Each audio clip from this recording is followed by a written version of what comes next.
from Luton Police Station and was described as gripping and masterful by the Daily Telegraph and slick and fascinating in the Independent. David Cameron has pledged that if the Conservatives win the next election, by 2020 everyone will have access to a GP 7 days a week. The Prime Minister says a further £100 million will be invested to ensure more people can see a doctor every day between 8 in the morning and 8 in the evening. More from Hugh Pym. A year ago, David Cameron said he wanted to see more flexible opening hours at GP surgeries to fit in with patients' family and work life. The £50 million fund, which started in April this year, was available to practices which came up with innovative uses of technology and collaboration to allow weekend opening. £100 million will now be committed for next year. And after that, Mr Cameron will say, if re-elected, there'd be more money to allow 7-day-a-week access for all patients across England by 2020. The Home Secretary, Theresa May, will outline proposals to clamp down on Islamic extremism when she speaks today at the Tory party conference in Birmingham. Meanwhile, it's thought a 15-year-old girl from Bristol may be travelling to Syria to reach the group Islamic State. An £11 million link road for Aylesbury is being opened officially this morning after over a year in construction. The ribbon will be cut on the 2.9-kilometre road which connects the A41 at Berryfields with the A413 at Buckingham Park. Motorists will be able to use it from midday. Today's the last day to comment on the compensation scheme for people living close to the proposed HS2 railway line through Buckinghamshire. Campaign groups claim more than 170,000 homes are blighted by the route, but only 3,000 are likely to get compensation. Emma Crane from the High Speed 2 Action Alliance says people must register their objections. The compensation that the government is offering is not at all fair and it's not proportionate to the losses that people are suffering. In sport, Watford begin life under new head coach Billy McGinley tonight as they host Brentford at Vicarage Road. McGinley was appointed yesterday after Oscar Garcia's decision to step down due to health reasons after just 27 days in charge. The weather mostly dry with some sunny spells, a maximum temperature 20 degrees Celsius, and you can get the latest news and sport online at bbc.co.uk/3 counties. Today on BBC Three Counties Radio. From 9. The JVS Show. With the big phone-in, the hottest topic of the day and your consumer problems. From 12. Nick Coffer. Bedfordshire author Bernard O'Connor talks about his new book Agent Rose, which tells the story of Britain's forgotten wartime heroine. From 3. Roberto Perroni. I'm here with a roundup of the day's news, the latest travel and your stories. From 7. Three Counties Sport. With live commentary on Watford versus Brentford. Today on BBC Three Counties Radio.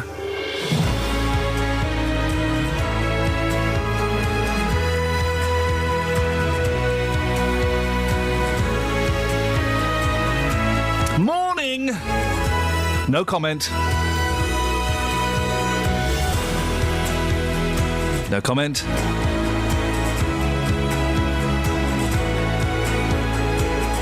No comment. I'll give you some comment. Coming up on the show this morning, elderly care failings. Did you watch 24 Hours in Police Custody last night? 'Twas your homework. Kelly Betts, did you do your homework? No comment. Catherine Boyle, did you do your homework? No comment. Thank you very much indeed. Did you do your homework, dear listener?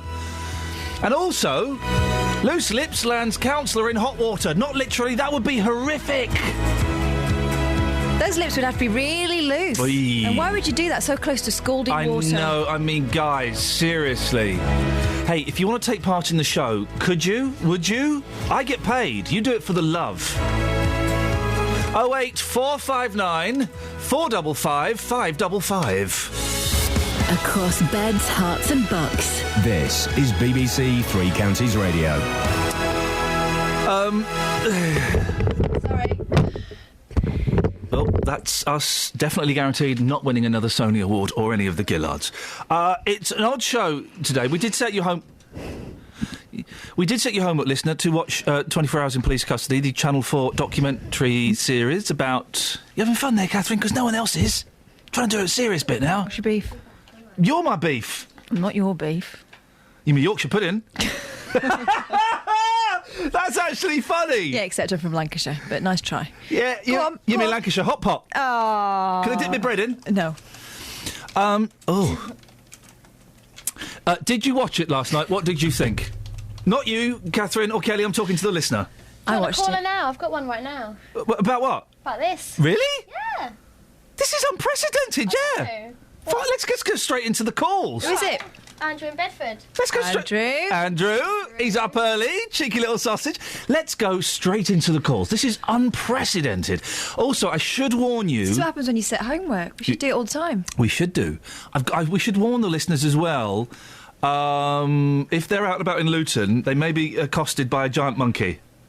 Yeah, he's not wearing it yet. Is he not? No, but he has spoken to someone already this morning. We're going to be speaking to Justin in about 10 minutes. Justin Dealey time. is going out in a monkey onesie later on. Oh. It is the most horrific thing. I'm insisting that he's wearing clothes underneath it this He's time. definitely got pants on. Yeah.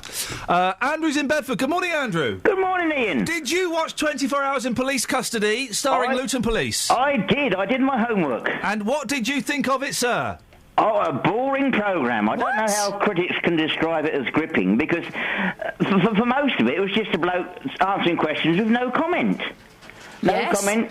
You obviously must have seen some of it, Ian, else you would have been making those remarks at the beginning of your programme. We saw the whole thing. Catherine and I saw it yesterday online before Ollie Martins, the Police and Crime Commissioner for Bedfordshire.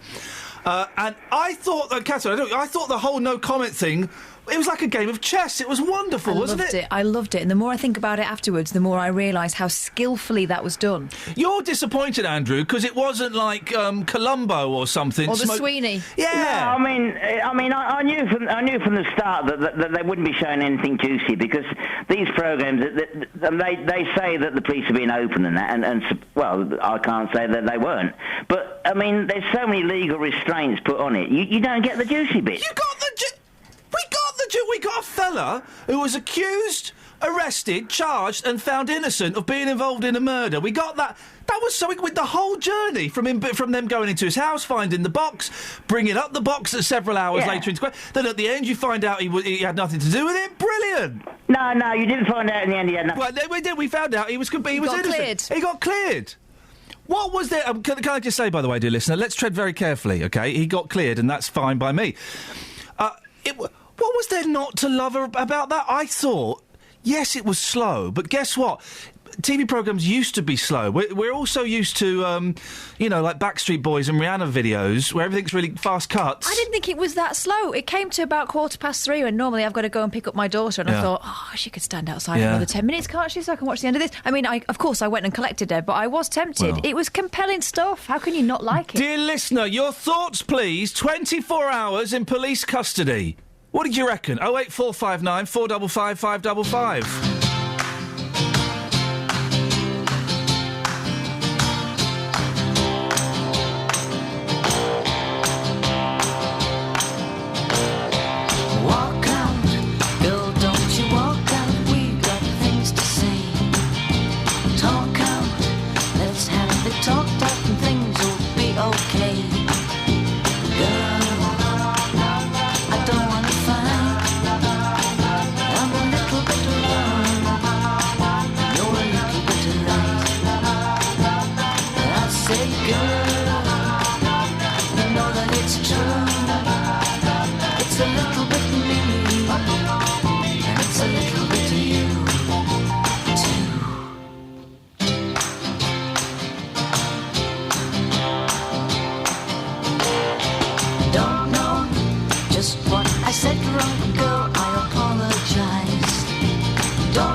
It's a little bit me.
Morning! Celebrating and saluting the monkeys as it's announced a new Monkeys box set is being released. Ladies and gentlemen, I've just put my order in. There are only 4,000 copies being printed. Oh. I've put in my order for 4,000 copies. Exciting times. If you saw that programme last night, do give us a call. 08459 455 555. I was surprised Andrew found it a little bit dull, but never mind. We'll talk about that a bit later on. Meanwhile, an elderly Parkinson's and dementia sufferer was not given his medication for the duration of his 2-month stay at a Bedford care home. Quite shocking, this. It's according to a social services report into the treatment of James Stewart. The 84-year-old was admitted to the Manton Heights care home at the beginning of February and died at the end of April. His daughter has lodged a complaint with the Care Quality Commission. Well, Catherine Boyle joins me in the studio. This sounds absolutely awful. How could this happen? We've had a look at the social services report. Mr. James was taken into hospital just before Easter, and it was only then that his family say that they discovered that during his time at their care home, which cost £800 a week, they'd been admitting to give him his prescribed Parkinson's medication. Gosh. Now, Mr. Stewart died on the 21st of April. Social Services launched an investigation and wrote a report which has been seen by Three Counties Radio, as I said, and it was signed off earlier this month. The report concludes that staff had not been following the correct policies and procedures, and Mr. Stewart had indeed not received his Parkinson's medication for the whole of his stay. It'd been missed off his list of medication from day one. The report also found that the home was negligent in other aspects of his care, notably this incident where his false teeth became lodged in his throat one day, something the home said in the report they were not aware of, and as such that incident wasn't logged. The Care Quality Commission, the health watchdog, what have they done? It carried out an inspection on the 3rd and the 8th of April following concerns about the medication systems in place within the home. So that ended up being a couple of weeks before Mr. Stewart died. It identified significant issues relating to the chaotic processes for the administration, ordering and reordering of medicines. Systems in place were not effective and meant that staff were not fully aware of their responsibilities in respect to medication ordering, stock control, administration, recording and disposal. Areas of concern were also identified with respect to low staff numbers and the quality monitoring processes in place there. The CQC asked the home to address these issues. On a visit in June, no improvements had been made at all, and it wasn't until August that the CQC was finally satisfied. In the meantime, those staff have been suspended and awards shut down, is that right? Yeah, that was after the inspection in April and this damning report which followed in May. The nursing unit's been closed and the residential unit's being closely monitored. Rank Care, the operators of the home, told Social Services that the manager who was in place at the time of Mr. Stewart's admission is no longer in post, along with the deputy manager and a number of the senior carers and senior nurses. Here's a statement from Bedford Borough Council. Following an inspection by the CQC, we're aware of concerns around the provision of nursing care at the privately run Manton Heights Carlton Unit, South Essex Partnership University NHS Federation Trust, or SEPT, have been asked to provide nursing care in the interim. The local authority and the CCG are transferring nursing clients to an alternative provision, and we're liaising with relatives and will ensure maximum support to clients throughout the transfer. Non-nursing residents are unaffected by this move. Both the council and the CQC will hold discussions with Manton Heights Carlton Unit in order to ensure the necessary improvements. We've already offered support from our Quality Standards Review team. And there's an inquest this week, is there? Yes, that's tomorrow. That's when it begins, the inquest into the death of James Stewart. That will be held at Ampthill Coroner's Court. And the coroner is, according to Mr. Stewart's daughter, trying to get Rank Care to attend. Trying. The regional manager for Rank Care, Sandra Bensley, we are told, is not contactable by phone. So we sent her an email, but she replied some hours later saying they were unable to comment. But at 7 o'clock, we'll be talking to Kirsty Baum. That's Mr. Stewart's daughter. It's 2014, isn't it? Have I got that right? Yeah. How can you be not contactable by phone in 2014? We contacted her by email. She contacted us back to say that she wouldn't be able to talk to us. Gosh. Travel news for beds, cards and bugs. BBC Three Counties Radio. Well, so far this morning, checking on the major routes, and not seeing any major problems or delays on the M1 or the A1M. On the M25, building a little bit between junction 25 for Enfield and junction 27, the M11. That's due to those major road works continuing there. Just getting in that it's building up a bit on the Great North Road, just at the Black Cat roundabout. Also major road works continuing there. So far, the departure boards for the trains not showing any delays. Nicola Richards, BBC Three Counties Radio. Yes, Nicola! That's how you do travel, guys. That is how you do. Forget Iain on the M1. That's how you do it, Richards. You are back in the game. Excellent stuff. Top marks. 6:16. It's Tuesday, the 30th of September. I'm Iain Lee. These are your headlines on BBC Three Counties Radio. A report has revealed that an elderly man who had Parkinson's disease and dementia died after not receiving his medication for the whole duration of his stay at a care home in Bedford. Television critics have praised the new documentary about Bedfordshire Police, which aired for the first time on Channel 4 last night. And in sport, Watford's third head coach of the season, Billy McKinlay, takes charge for tonight's home game against Brentford. Come on, you footballers! BBC Three Counties Radio.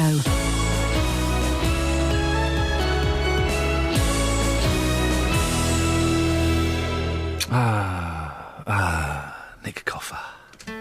Every weekday from 12, Nick Coffer brings you BBC Three Counties Radio. I've got some great interviews coming up. He was in the trenches in France and he was shot. We both look at each other in amazement and can't believe how far we've come with the company, and we love it. We love every day that we do the cakes. Nick Coffer. We're telling people, go out and find about your family story and come back and pay tribute to them in a way that is a living, breathing legacy. Got a strong local link, hasn't it? A strong local link. Amy Merritt, she's originally from New Zealand, now settled in Buckinghamshire. Nick Coffer. I think it could be brilliant. Weekdays from 12 on BBC Three Counties Radio. 08459 455 555 is the phone number. You were set homework yesterday.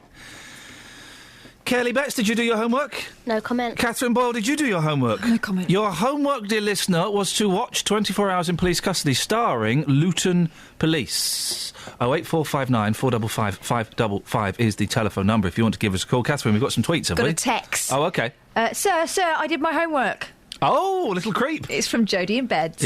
What were the papers moaning about? The officer's comment about bit of skirt was not offensive in the slightest. Nope. The officer was calm and concise. I thought the whole programme was well documented and gave us an insight into the criminal justice system as assumptuous members of the general public. Assumptuous, you say? She really has done her I would homework. see a doctor about that. I underestimated the solicitor, but that's why he has a personalised number plate and I ride a bike, says Jodie.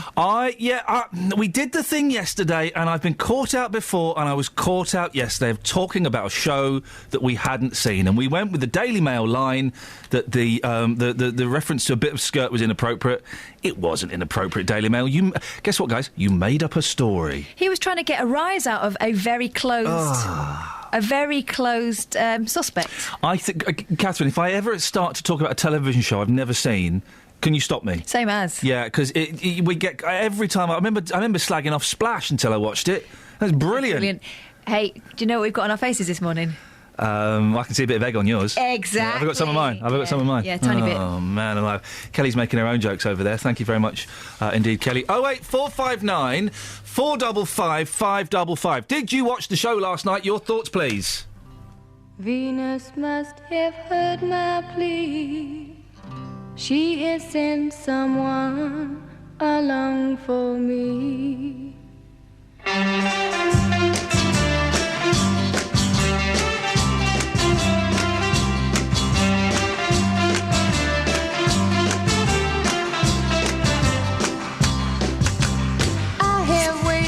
A long, long time for somebody to call mine, and at last he's come along. Baby, oh, nothing can go wrong. We meet every night at 8, and I don't get home till 8. I say to myself each day, baby, oh, long, long live love.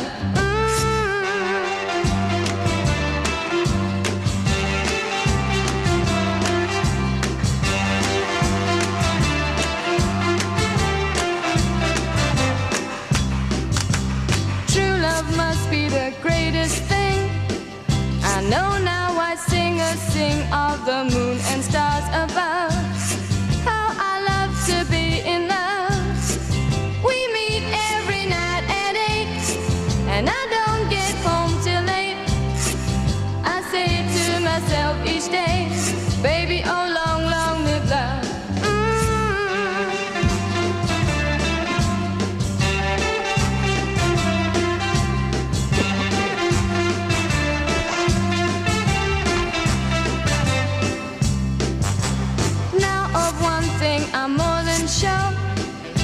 love come, I don't want more than to kiss him every night.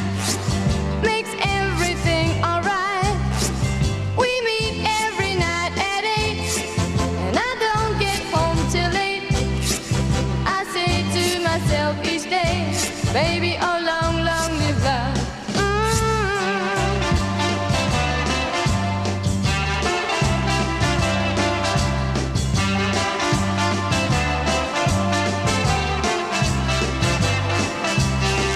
We meet every night at 8, and I don't get home till 8. I say to myself each day, Justin, oh long, long live love. Ooh. Dun, dun, dun, dun, dun, dun, dun. We were just saying here, Catherine, weren't we, that we like Sandy Shaw, but she's not a very good singer. She can't really sing, can she? No. Sandy Shaw can't sing? Not really. Really? It's a bit flat. It's a bit late now, guys. She was having number ones back in the 1960s. I know, Bit late We for your need to feedback. invent a time machine and go back and shoot her.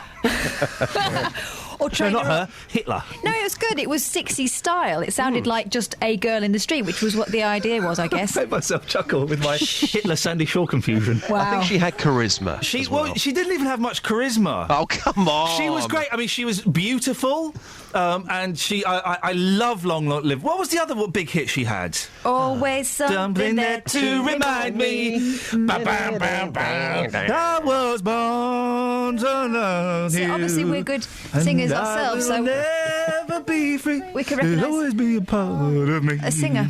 Oh, whoa, whoa, whoa. Whoa, yeah. Etc., etc., etc., etc. Anyway, she did well. Yep, she did, didn't she? Fair play. That's Sandy Shaw for you. The Sandy Shaw story. Tomorrow we'll be talking about Dusty Springfield. Now, we talked about it yesterday, and Justin, I did the thing yesterday that I did with Splash. I slagged off a programme before I'd seen it. A bad move. Yeah, really bad move. It's never happening again. I'm never doing it again. The documentary, 24 Hours in Police Custody, filmed at Luton Nick. It had its first airing at 9 p.m. yesterday. I got sent an online link so I could watch it about 2 o'clock yesterday afternoon before Ollie Martins, the Police and Crime Commissioner for Bedfordshire. We don't know if he's seen it yet. We'll be speaking to him later on.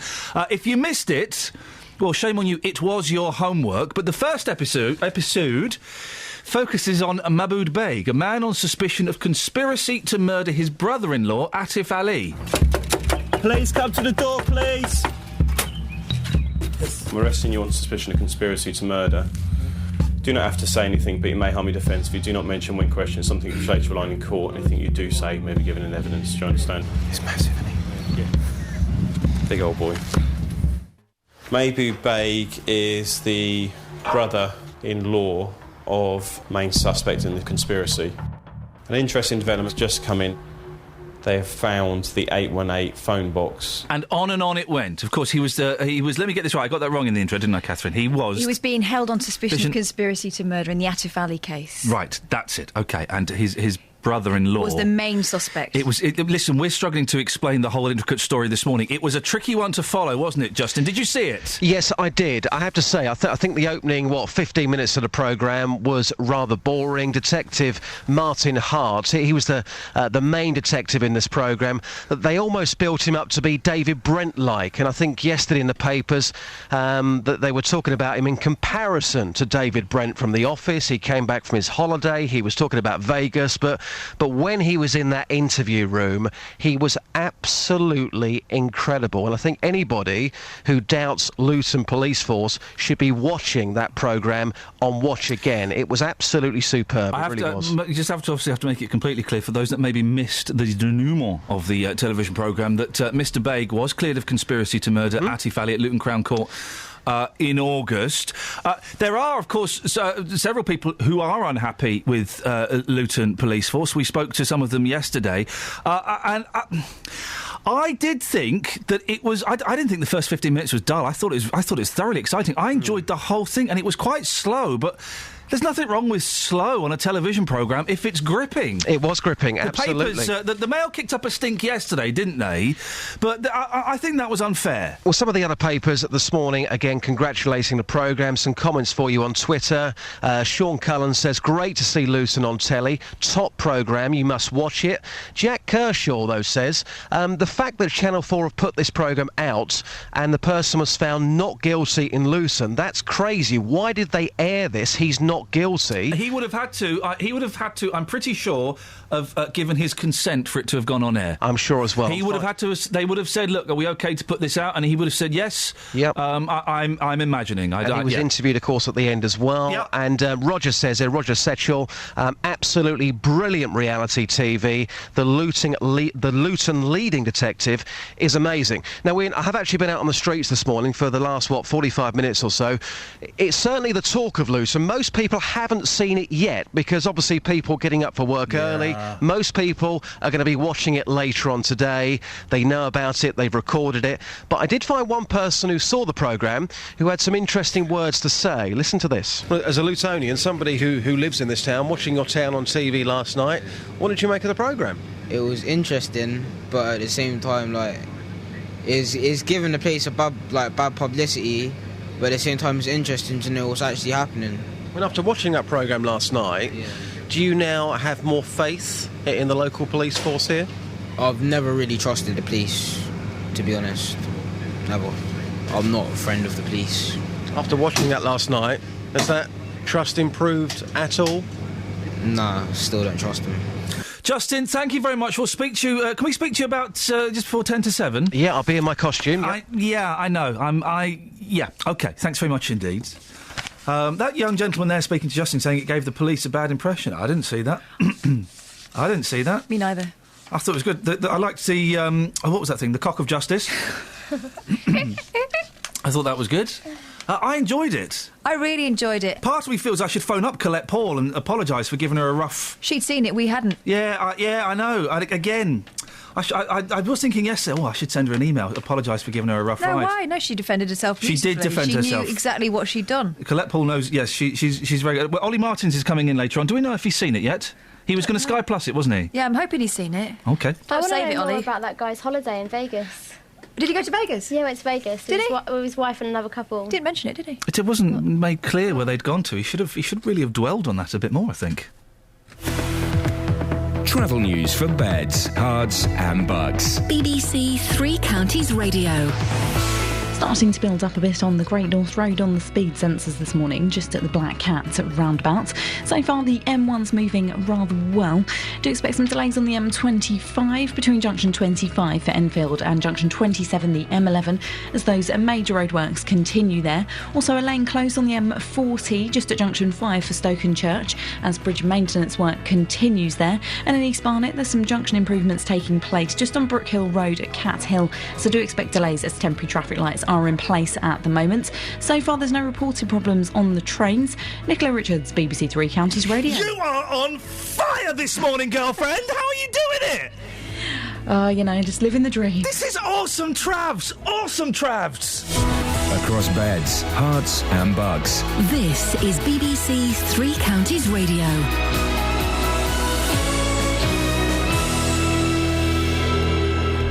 It's 6:30, I'm Simon Oxley. A report has revealed that an elderly man who had Parkinson's disease and dementia died after not receiving his medication for the whole duration of his stay at a care home in Bedford. Television critics have praised the new documentary about Bedfordshire Police, which aired for the first time on Channel 4 last night. David Cameron has pledged that if the Conservatives win the next election, by 2020 everyone will have access to a GP 7 days a week, and an £11 million road link for Aylesbury is being officially opened this morning after over a year in construction. Three Counties Sports. BBC Three Counties Radio. Watford begin life under new head coach Billy McGinley tonight as they host Brentford at Vicarage Road. McGinley was appointed yesterday after Oscar Garcia's decision to step down due to health reasons after just 27 days in charge. And McGinley, the Hornets' third head coach this season, says he's looking forward to his first game. Listen, you've got to hit the ground running. You know, you work in 10 years to get the experience and get the attributes to be able to do the job. the best you can, you know. So, you know, thoroughly excited about it, looking forward to it, you know, and hopefully, you know, we can be successful. So it'll be a good atmosphere, a good game, and we're looking to go off to the right start. And there's full commentary on Watford versus Brentford in tonight's Three Counties Sport from 7. Also tonight, the Champions League resumes with Manchester City at home to Roma and Chelsea away to Sporting Lisbon. The Newcastle manager Alan Pardew is under increasing pressure after a 1-0 defeat at Stoke last night. The club's owner Mike Ashley had joked with a newspaper reporter that Pardew would be sacked if he failed to win, but Pardew is refusing to stand down. There's obviously a lot of pressure on me, and that's probably reflected in the team a little bit, but I've got to be strong and show that I'm resilient. I think we showed that there's enough fight in the team and there's enough discipline in the team. It's just that bit of quality we're lacking. And Andy Murray plays his first-round match at the ATP event in Beijing this morning. Murray is bidding to qualify for the end-of-season World Tour finals in London. BBC Three Counties News and Sport. The next full bulletin is at 7. If you hear a whisper, give us a shout. Oh, please. Iain Lee. BBC Three Counties Radio. I thought we'd thrown that out. I wondered what this was about, yes. I saw this on Twitter. Someone tweeted a picture of the Crankies to Donald Trump, and I thought, what's this about? Well, it's kind of in the papers. Tycoon Donald Trump, he's the fellow with the cloud for a hair, isn't he? He's so rich he can afford to buy a cloud and have it installed on his head. Well, he's got the cloud to go with the tower. Yeah, he has, hasn't he? Yeah. Sometimes he has a meringue. Yeah. Tycoon, cloud-haired tycoon, brackets, sometimes he has a meringue, close brackets, Donald Trump. It's like a shredded wheat. That's the fella. Oh, I'm thinking of someone else. Shredded wheat-haired tycoon Donald Trump was tricked, they should have put trumped, into posting an inspirational picture of killers Fred and Rose West on Twitter. Yeah. A prankster sent him a snap of the pair and said, "Oh, God, this is terrible." Having read a book about the Wests... Boy, I read that. Oh, boy, that's a book I wish I'd never read. Was it Happy Like Murderers? Yeah. Oh, wow, that... I wish I'd never read that. Anyway, a prankster sent him a snap of the pair and said, "My parents, who passed away, always said you were a big inspiration." He begged the US billionaire, "Can you please retweet for their memory?" And he did. Trump, 68, who has a Weetabix for his hair... No, a shredded wheat... retweeted the image of the Gloucester murderers to 2.7 million followers, unaware who they were. Yeah, but did you find out when he found out what happened? What, did he go and buy on, an island in Scotland and turn it into a BBC golf News course? Online, he said, "I might sue." You're not going to sue. He's not going to sue. You're not. This is the thing. Here's something. I almost never... I've done it 3 times. I never retweet... "Hey, I'm doing the 5-mile run for my mum's cancer. Could you retweet, please?" "Hey, Iain, my son's got really bad disease. And I'm trying. Could you retweet?" I never retweet. Is that bad of me? Well, I think it's possibly responsible of you. If you don't know, why on earth would you be endorsing that? I never do any of those. This child has been missing since August the 27th. Please retweet. I never do any of those because I think an element of it is bandwagon jumping. An element of it for in inverted commas celebrities is to look good, to look like they're taking part. And I don't really know what good it would do. What good does putting a picture of a missing girl on Twitter do? Has any... prove me wrong. Have any missing children been found because their picture has been tweeted a lot? I don't know. 08459 455 555. Speaking of almost of which, I meant to mention this yesterday. So, the woman over the road doesn't like it when parcels get delivered there. Yeah. Right, she doesn't like it, and I've been... She's not said as much, but she makes it quite clear with her body language and face. She's very, very frosty. When it doesn't happen very often. It happened a bit over Christmas last year. But she doesn't like parcels for me being delivered there. Okay. This is the house opposite. My wife went to get a parcel from the house next door, and they actually said to her, could you not get parcels delivered here, please? Sorry? But you haven't been directing them to... No. She said, could you not get parcels delivered here, please? Because we're not often in and it's a bit inconvenient. Well, if you're not in, then they won't leave it there, will they? And my wife came back and I got really angry. First of all, it's not our responsibility. It's your responsibility. When someone comes from DFL or from the post, or you say, "No, thanks. I'd rather not. Could you take this parcel?" "No, thanks." It's your response, not ours. We put our address on there when we get stuff ordered off Amazon and eBay. There's your mistake. Stop putting theirs on. This is the thing. So, A, you can get knotted because it's your responsibility. And B, For flip's sake, how miserable is that? How much effort is it for you to go, OK, and you put a little box in your porch, and then a few hours later you get a knock on the door, oh, is this yours? Oh, that's about 48 seconds of your life you've wasted helping someone. I quite like doing it because I know that my neighbours would do it for me. Never once. Am I being wrong on this? 08459 455 555. I might send just out on this later. Never once, ever, have I received a parcel for someone next door and gone, oh, flip. Oh. Yeah, go on then. Never. It's always been, yeah, OK, sure. And I'm even quite happy. No one else does this. If it's been there a couple of days later, I'll pop round to their house and try and deliver it for them. Mine won't be there because I'll watch the car come in and I'll go out and meet them in the street. I was so angry, and we had the back door open, and I think they may have been in the garden, and I was berating them quite loud. How rude! 21st century Britain, guys. Yeah, could you tell them not to deliver parcels in here? We're putting number 68 on. We're putting our address on. Hey, I suppose a cup of sugar's out of the question. No comment.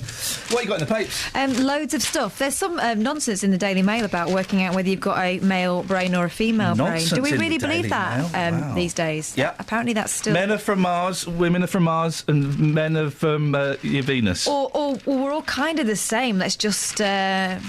not be idiots about it. Hey, Kels. I'm going to write a very short article called Don't Be a Div. I'm glad you're going to call it that. Kels, Yeah. do you want to hear a funny story? No comment. Oh. Do you like roller coasters? No comment. Okay. Oh, it's not a funny story. This is brilliant. It's a gory story. This is brilliant. You'll like this. You ready? Okay, yep. Horrified roller coaster riders Yeah. were splattered with blood when the train hit and killed a deer. Do you know, I've thought of this before.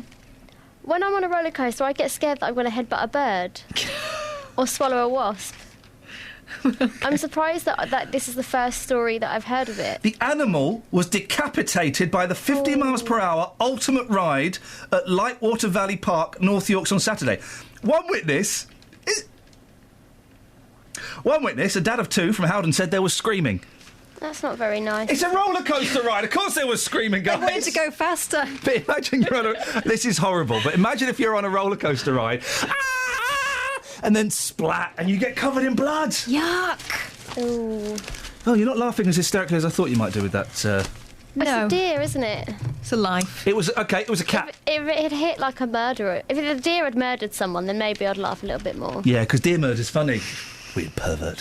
What? Tell me about this men and women's brains, then. I can't. It's nonsense. I've got a man's brain. Yeah. In a box under the stairs. Oh, youch. Hang on, let's have a look then. Let's give it... Maybe this is a scientific Let's give thing. it a bit of respect, because someone has bothered to write those words. Maybe this isn't just bunkum. Hang on. Would you take parcels for a next door neighbour, Kels? Yeah, of course I would. Can you believe how I'd open it. What? Hmm? Can you believe how miserable they must be next door to me not to take parcels? I know. Oh. They've done it like... really not that much effort. They've done it 4 times in the 20 months I've lived there. It's quite a lot, actually. Oh, yeah, fair point. If you were to be honest, do you think I've got a male brain or a female brain? Well, you've got a male body, so I'm going to kind of assume you've got a male brain.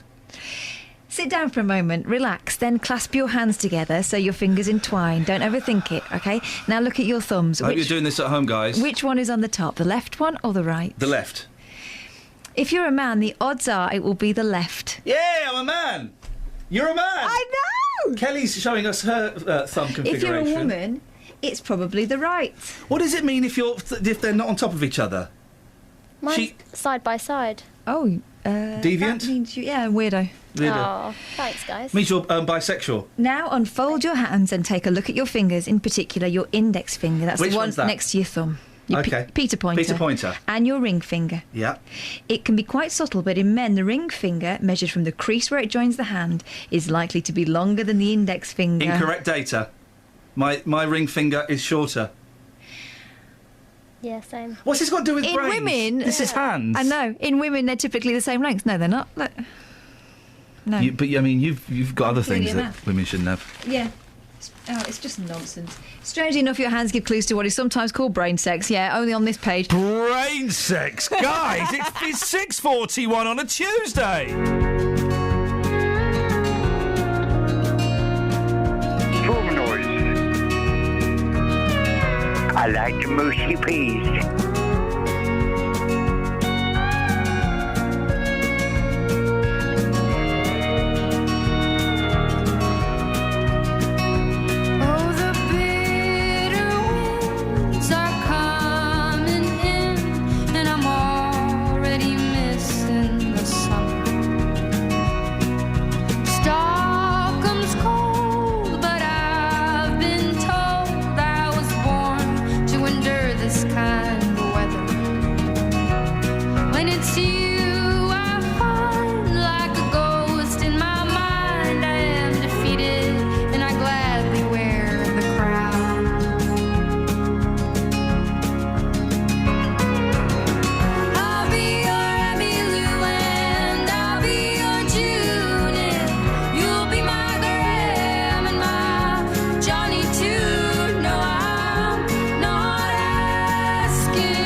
Travel news for beds, cards and bugs. BBC Three Counties Radio. Queuing at the moment on the M25 heading clockwise between junction 24 for Potters Bar and junction 25 for Enfield. That's heading into the roadworks area there. Anti-clockwise on the M25 starting to build on the sensors at the moment between junction 21 for the M1 and junction 20 at Kings Langley. Building a little bit in Park Street on the A414 just around the Park Street roundabouts as a lane closed on the M40 just at junction 5 for Stokenchurch. That's due to some bridge maintenance work that's continuing. No reported problems or delays to the trains. Nicola Richards, BBC Three Counties Radio. Come on, guys! Yes! Nicola! You are What have you been drinking this morning? Oh, I couldn't possibly say. Nicola, she's so good. So good. Good juice, did you say? Juice, good juice? Yeah, What's always. that? What's good juice? This makes you good. Hey, oh, Nick, awesome stuff. Awesome. 6:46. It's Tuesday, the 30th of September, the last day of September. I'm Iain Lee. These are your headlines on BBC Three Counties Radio. A report has revealed that an elderly man who had Parkinson's disease and dementia died after not receiving his medication for the whole duration of his stay at a care home in Bedford. Television critics have praised the new documentary about Bedfordshire Police, which aired for the first time on Channel 4 last night. And in sport, Watford's third head coach of the season, Billy McKinlay, takes charge for tonight's home game against Brentford. Let's get the weather. Here's Georgina. Beds, Herts and Bucks weather. BBC Three Counties Radio. Hello there. Well, a fair amount of cloud around to start off the day and some mist in places as well. But once the sun comes up, we start to see sunny spells fairly early on and they just improve through the day. So by this afternoon, we've got longer sunny intervals. But there are a few isolated showers around as well throughout the day. Not all of us seeing them.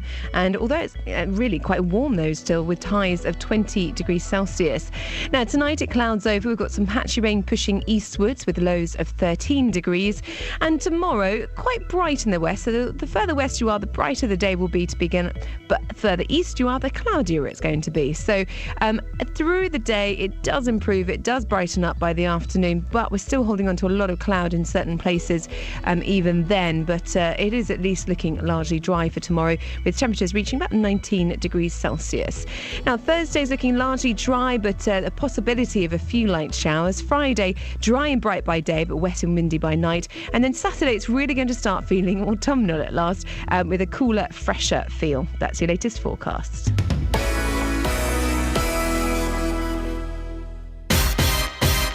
Tonight, Three Counties Sport is coming from Vicarage Road. Abernathy restores Watford's lead! There's live action from the Championship as the Hornets host Brentford. In front of our fans, we hope to give them another victory. Watford versus Brentford, live in Three Counties Sport. And Watford score a second and surely seal the points here. Tonight from 7, here on BBC Three Counties Radio.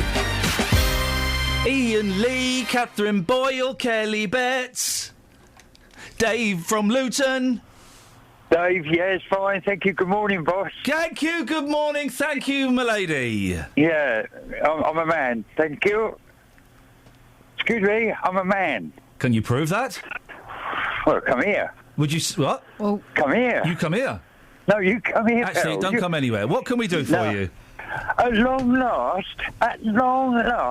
you played the best record this morning, just now. Oh. On Three Counties Radio in the morning. Oh. Yeah. I know exactly what record you mean.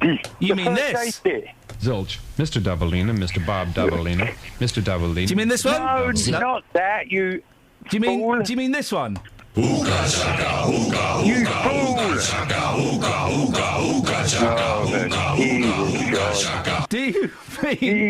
Do you mean? Oh, I know the one. The one we just played. Yeah. This one.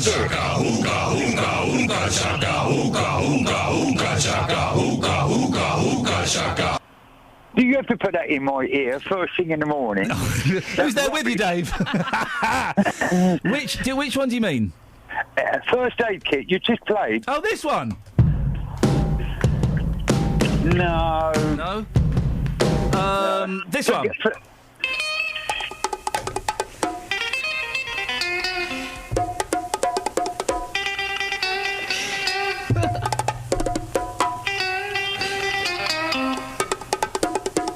Hey, everybody gather round. Do you mean that one? Yeah, mate, you can play that one as well if you like. That's Elvis. Which one do you mean? I'm confused. First aid kit. This one? Oh, yeah. I'm so confused. You can play that one as well, Johnny and the American. Do you mean this one? You travel news. Stick. What? Oh. You dick stick. I know what you mean. Do you want to hear it again? Should we play it again? The first aid kit. Do you want to introduce it, Dave? No. Yeah, the first aid kit. Emmylou, yeah.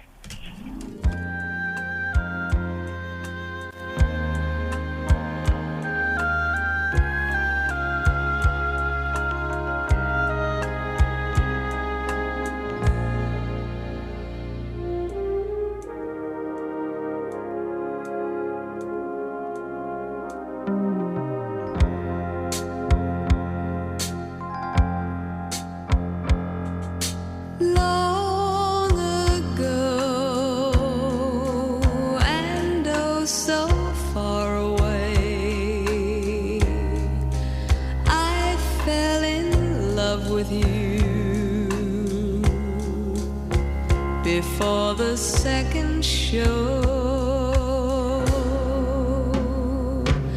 Your guitar, it sounds so sweet and clear, but you're not really here. It's just the radio.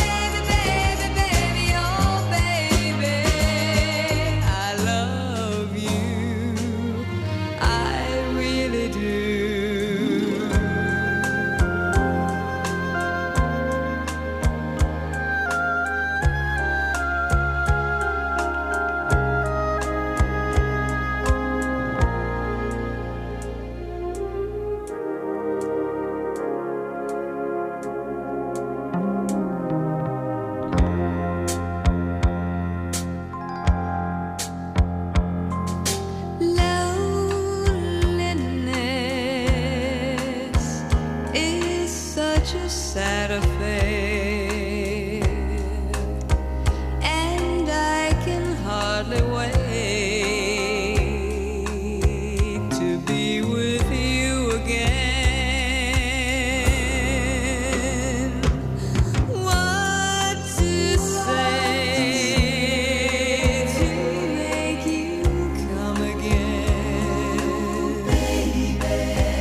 Come back to me again. Sad guitar. Don't you remember you told me you loved me, baby? You said you'd be coming back this way again, baby. Baby, baby, baby, baby, oh baby, I love you, I really do.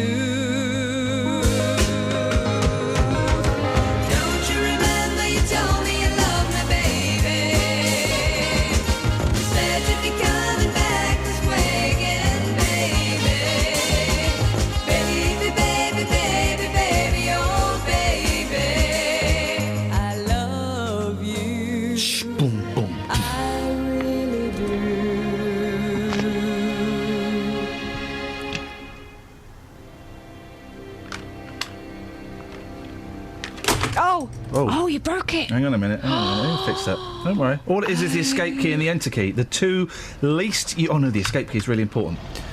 You all right, Just? Hey, boss, good morning. Good morning to you, my love. How are you? Fix the computer, so I'm... that'll be £87 plus VAT, please. Absolutely. Good. Now, listen. Yesterday...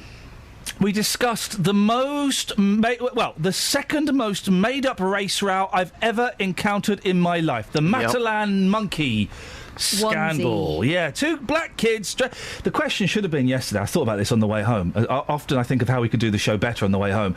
The question should have been, is it okay to dress black kids up as monkeys? That should have been the question. Anyway, we've moved on from that. It got us talking to onesies as a topic. Yeah. And you posted a rather disturbing picture on Twitter. Why is it disturbing to see a man in a monkey onesie? What's wrong with that? It wasn't just the fact you were wearing a monkey onesie, although that, frankly, is enough. It was the fact that you were lying on a bed in a come hither style. Can you explain yourself? Well, I don't really have to. I think, men these days wear onesies. I was laying on my bed. I took a selfie in a onesie. Guys, come on, get over it. And this morning, I am live on the streets wearing my monkey onesie. Oh, you're not, are you? I am indeed. I saw you brought it in. Are you actually going to go out and wear it? I'm wearing it right now. In actual fact, madam, good morning. What's your name? Jessica. Jessica, can you explain to our listeners how sexy, how incredible this monkey onesie looks? It does look pretty good, and it's fluffy too, so it's great. Do you want to feel my arms? Oh yeah. There we go. Thank you very much. So, out of 10, how would you score my onesie? A good 9. Lovely. Thank you. Have a good day. There you go. Great comms and feedback already. 9 out of 10. It's Justin just pulled there. I think you might have. Just remind me, what was the point of you wearing this out on the street? Well, the reason I haven't had any photographs taken yet this morning is because this is not a publicity stunt. This is just to prove to you, okay... What a massive plum you are. No, it's proof that people appreciate onesies, and this morning I guarantee you the content that I give to you will be much better because I feel comfy and relaxed. Okay. Well... I'm just confused. What is the content going to be about? Whatever you desire. Whatever you give me to go out on this morning. Don't say that wearing that. Right, here's something. Oh, hang on a second, my tail's just... OK, yeah. Oh, for goodness sake. See, this is the problem. It's going to get in the way. Your tail today. So just think about that. Is that nice zip? We've got two possible options, Justin. Catherine will present the first one. OK. You ready? I'm ready. Here it comes. Pet owners should be limited to one cat each because Britain's being overrun by moggies. That's according to a feline expert. She said we need to urgently reduce the number of cats we keep. There's not that many cats out there. there. This is fantastic. A reporter on the streets dressed up as a monkey asking about pussycats. That works for me. OK, the other option is... lazy neighbours. I don't know if you heard, my next-door neighbours have asked us to stop having post and parcels delivered to their house. Yeah. We don't. They're just miserable and they don't like accepting the parcel. I think that's outrageous. I don't think so. I think, Sorry? I don't think so. What do you mean? We don't live in a society now where it's 9 to 5. Everyone works different hours. Imagine you coming home from work today. Yeah. OK, so you've been up since, 4 o'clock in the morning, and you're having a bit of a snooze, let's say 1 o'clock in the afternoon, and the doorbell goes, it wakes you up, it's somebody's parcel. Yep. Well, your day's been affected by somebody else. That's not fair. Well, but it's inconvenient, but I don't mind. I don't mind. There are worse things that one could do. Yeah, so you come into work the next day grumpy because of somebody else's parcel. So you don't think that a next-door neighbour should take in a parcel for someone? Not if it's inconvenient, no. I've got it. Go on. Neighbourly niggles, call me now. 08459 455 555. Justin, take one of those to the street and we'll speak to you in a little bit. No problem, Cheers, boss. my dears. Travel news for beds, cards and bugs. BBC Three Counties Radio. Starting off at the moment on the M25, heading clockwise. Queuing at the moment on the speed sensors between junction 24 for Potters Bar and junction 25 for Enfield. That's heading into the roadworks area. Also queuing anti-clockwise between junction 21 the M1 and 20 at Kings Langley. On a camera in Boreham Wood, it's looking rather slow moving on the Barnet bypass. That's heading southbound between Stirling Corner and Mill Hill Circus. And also queuing on the Great Cambridge Road between Bullsmore Lane and Southbury Road. That's on camera as well. So far, no reported problems or delays to the trains. Nicola Richards, BBC Three Counties Radio. Yes! Woo! Oh, good juice! This is amazing. Oh, Nicola! I want to give you a hug. Do it again! No! Do it again! I tell you what. Oh, more!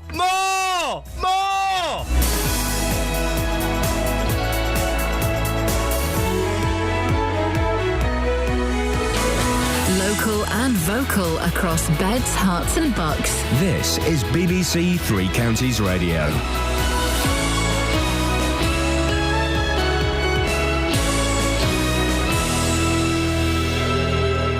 It's 7 o'clock. I'm Simon Oxley. The headlines report reveals elderly man died at Bedford care home after not receiving medication.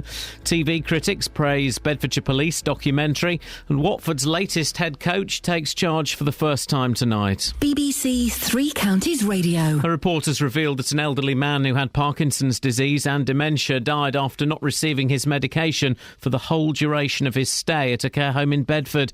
84-year-old James Stewart was admitted to the Manton Heights care home at the beginning of February and died at the end of April. More from Tony Fisher. Social Services found the home was negligent in not administering the medication, which had been missed off his list from day one of his stay. Following a damning CQC report in May, the nursing unit was closed and staff were suspended by operators of the home Rank Care. An inquest into the death of Mr Stewart takes place tomorrow at Ampthill Coroner's Court. Television critics have praised the new documentary about Bedfordshire Police, which aired for the first time on Channel 4 last night. 24 Hours in Police Custody features fly fly-on-the-wall footage from Luton Police Station and was described as gripping and masterful by the Daily Telegraph and slick and fascinating in The Independent. David Cameron will pledge today that everyone will be able to see their GP at a time that suits them 7 days a week by 2020 if the Conservatives remain in power. Earlier this year, a £50 million pilot scheme saw hundreds of surgeries opening every day in 20 areas. The Prime Minister will today give details of plans to extend the initiative, as Hugh Pym reports. A year ago, David Cameron said he wanted to see more flexible opening hours at GP surgeries to fit in with patients' family and work life.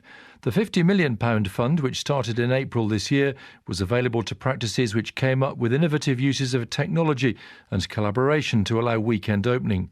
£100 million will now be committed for next year. And after that, Mr Cameron will say, if re-elected, there'd be more money to allow 7-day-a-week access for all patients across England by 2020. The Home Secretary, Theresa May, will outline proposals to clamp down on Islamic extremism when she speaks today at the Tory party conference in Birmingham. Meanwhile, it's thought a 15-year-old girl from Bristol may be travelling to Syria to reach the group Islamic State. An £11 million link road for Aylesbury is being opened officially this morning after over a year in construction. The road connects the A41 at Berryfields with the A413 at Buckingham Park. Motorists will be able to use it from midday. Today is the last day to comment on the compensation scheme for people living close to the proposed HS2 railway line through Buckinghamshire. Campaign groups claim more than 170,000 homes are blighted by the route, but only 3,000 are likely to get compensation. Emma Crane from the High Speed 2 Action Alliance says people must register objections. The compensation that the government is offering is not at all fair, and it's not proportionate to the losses that people are suffering. In sport, Watford begin life under their third head coach this season, Billy McGinley, tonight as they host Brentford at Vicarage Road. McGinley was appointed yesterday after Oscar Garcia's decision to step down due to health reasons after just 27 days in charge. The weather mostly dry with some sunny spells, a maximum temperature 20 degrees Celsius. And you can get the latest news and sport online at bbc.co.uk/Three Counties. Today on BBC Three Counties Radio. From 9. The JVS Show. With the big phone in, the hottest topic of the day, and your consumer problems. From 12. Nick Coffer. Bedfordshire author Bernard O'Connor talks about his new book Agent Rose, which tells the story of Britain's forgotten wartime heroine. From 3. Roberto Perroni. I'm here with a roundup of the day's news, the latest travel and your stories. From 7. Three Counties Sport. With live commentary on Watford versus Brentford. Today on BBC Three Counties Radio. Morning!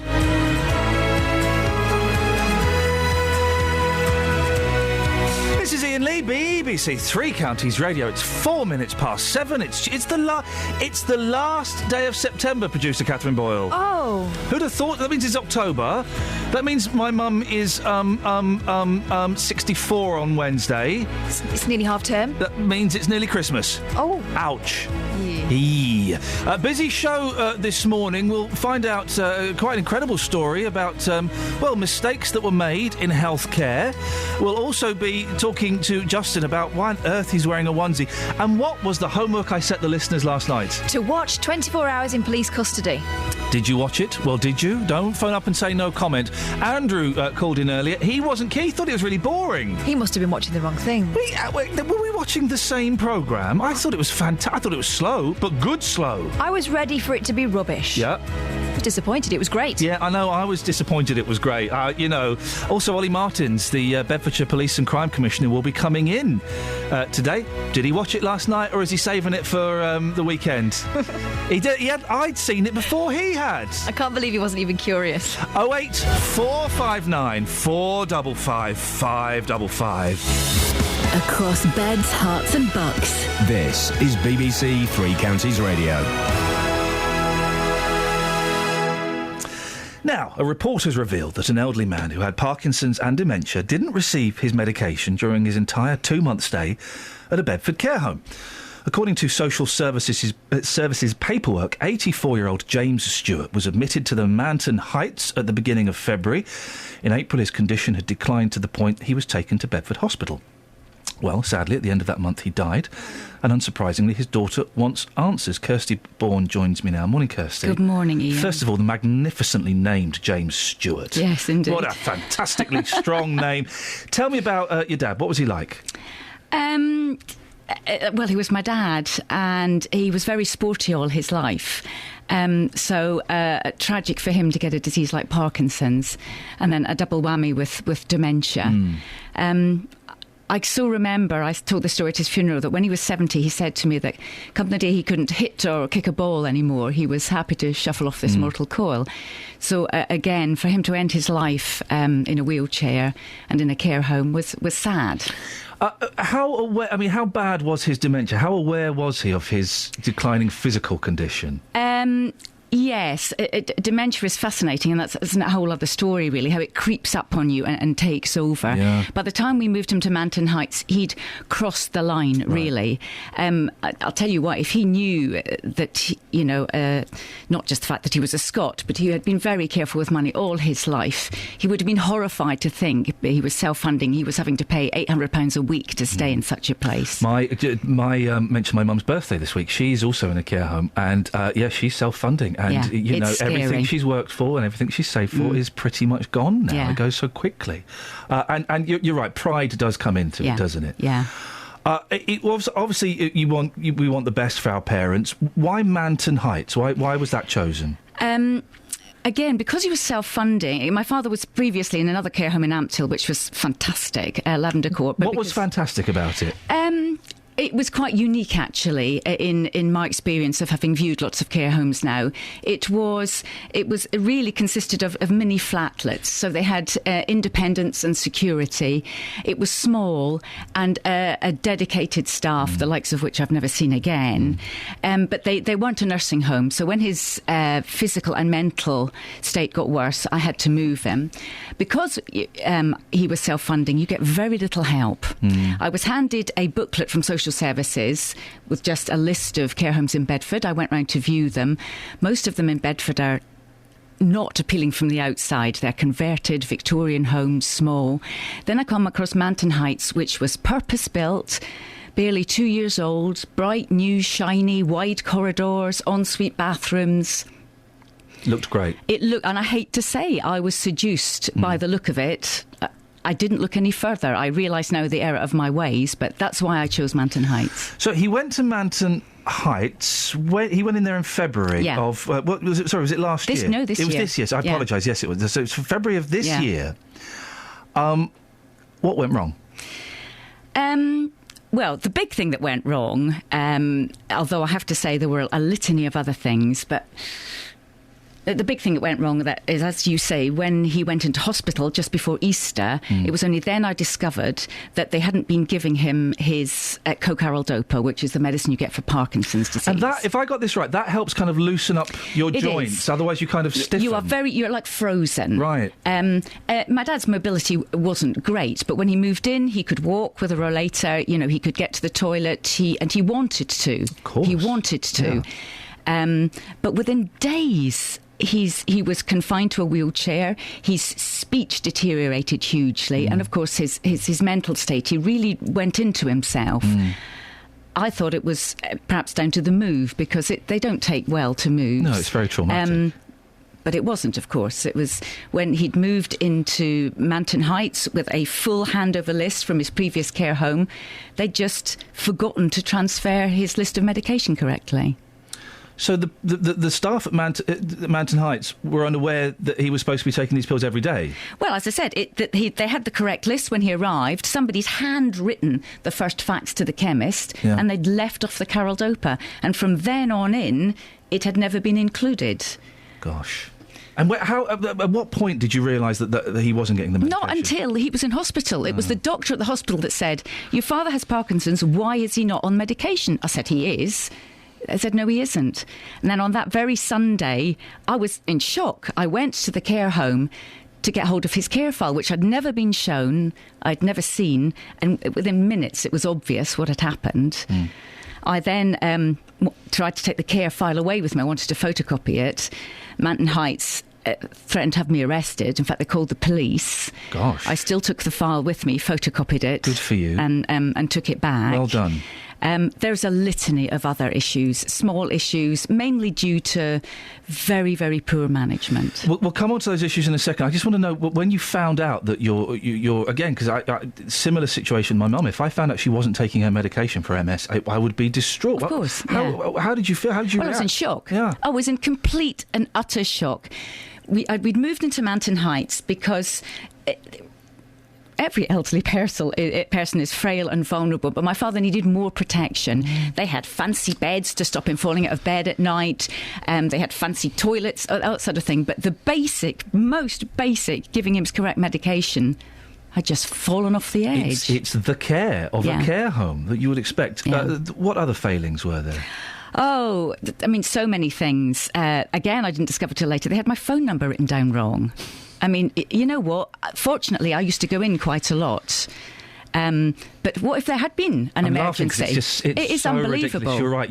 They need to be able to call you instantly if there's an issue. It just doesn't beg a belief, really. A real biggie was... I used to go in at meal times a lot because another issue, in fact, that the reports highlighted was there are not enough people to help the elderly, particularly at meal times when they struggle. So I used to often go in there, and I went in one lunchtime. My father was in a terrible state, shaking, flushed, struggling. He at one point managed to say to me that he had a sore throat. I called the nurse. She took his blood pressure. It was through the roof, so she called the doctor. He continued to get worse. He was in very distress. I took him back to his room. Well, to cut a long story short, Iain, his dentures were loose, and it turned out that as he was starting to gag, the top of his teeth had been stuck down his throat. And as I listened to the conversation amongst the care workers, it had been like that since morning time. Oh, nobody had taken the time.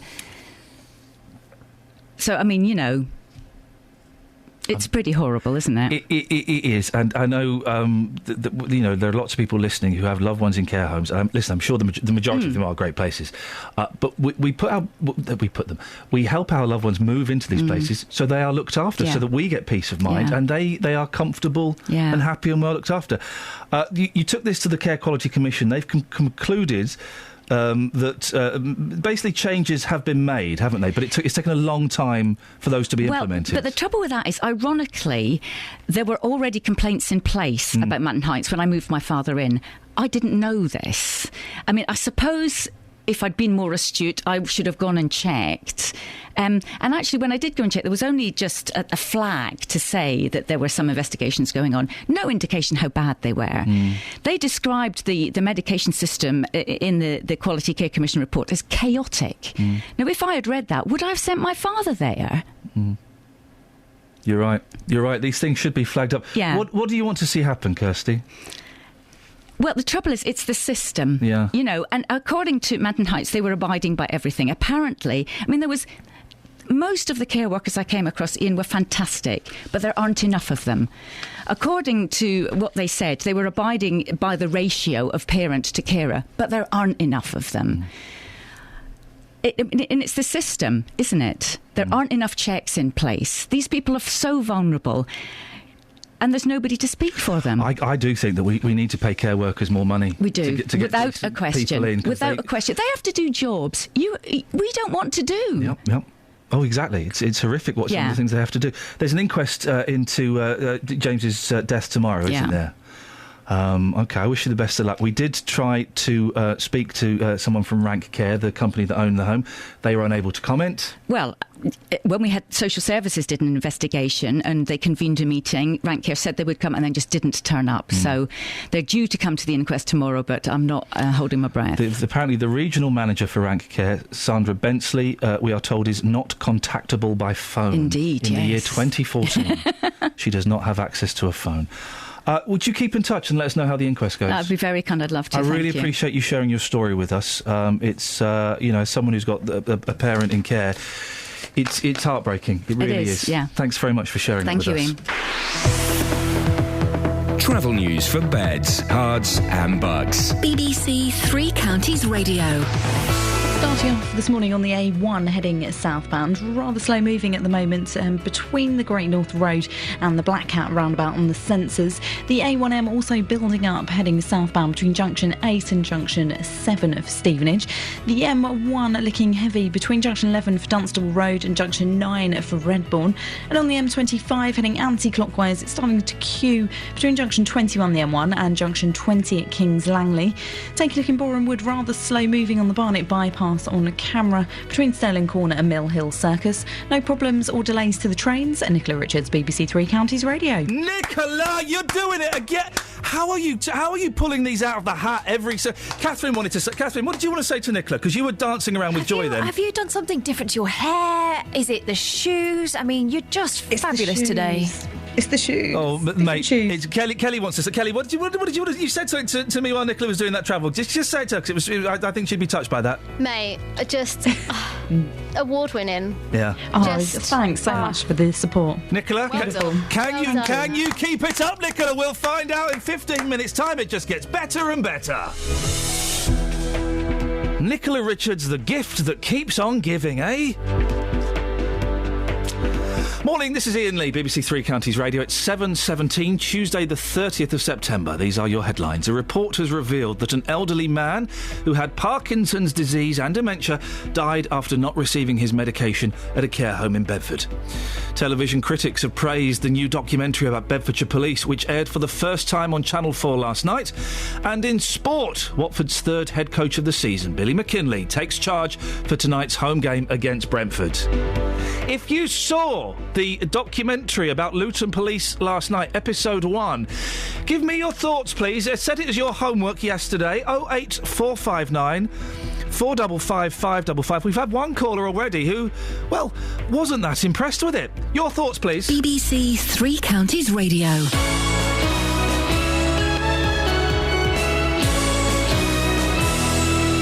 The thing is, I like watching people I've never heard of dance, but where could I find such a thing?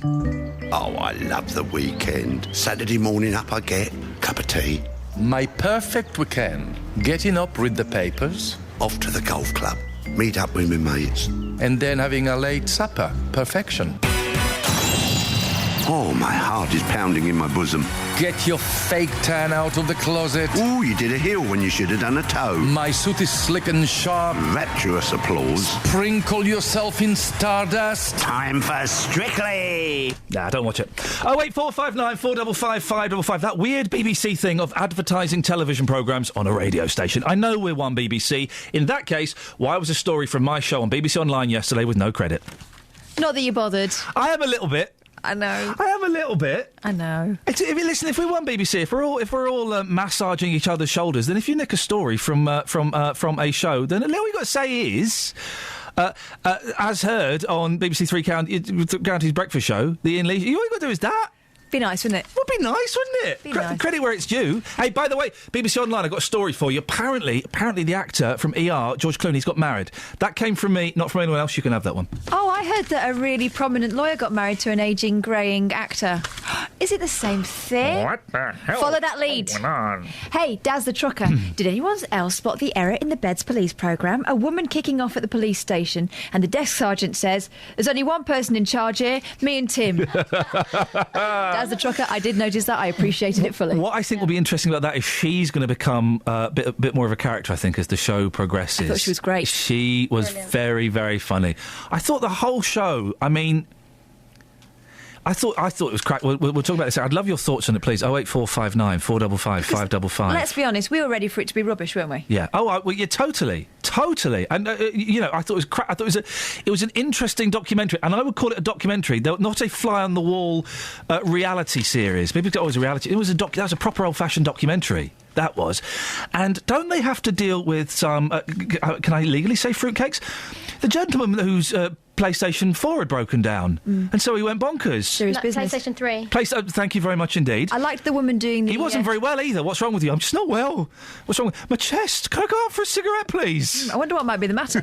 I liked the woman in the cell. It was only a glimpse, but she was doing the sun salute from yoga. Was there a fella breakdancing in there as well? He put his coat down first, though. Safety first. If you saw it last night, I set you homework. I really hope you took me up on it. What did you think of 24 Hours in Police Custody? It's filmed at Luton Police Station. It was screened yesterday. Do you know what? I did the thing yesterday, Kath, which I vowed after Splash I'd never do again, and I will never do again. I was bad-mouthing a television show. I can't believe we're bringing Splash into this. I know. I was bad-mouthing a television show before I had seen it. I'm sorry. Fair play, though. Splash did sound like rubbish, and it was, but it was brilliant rubbish. I do. If Colette Paul is listening, I kind of feel I owe her an apology, because I gave her a bad time after something I read in the Daily Mail. She knew. And Ms. Paul, if you're listening, do you know what? It's very rarely I do this. I'm apologising because...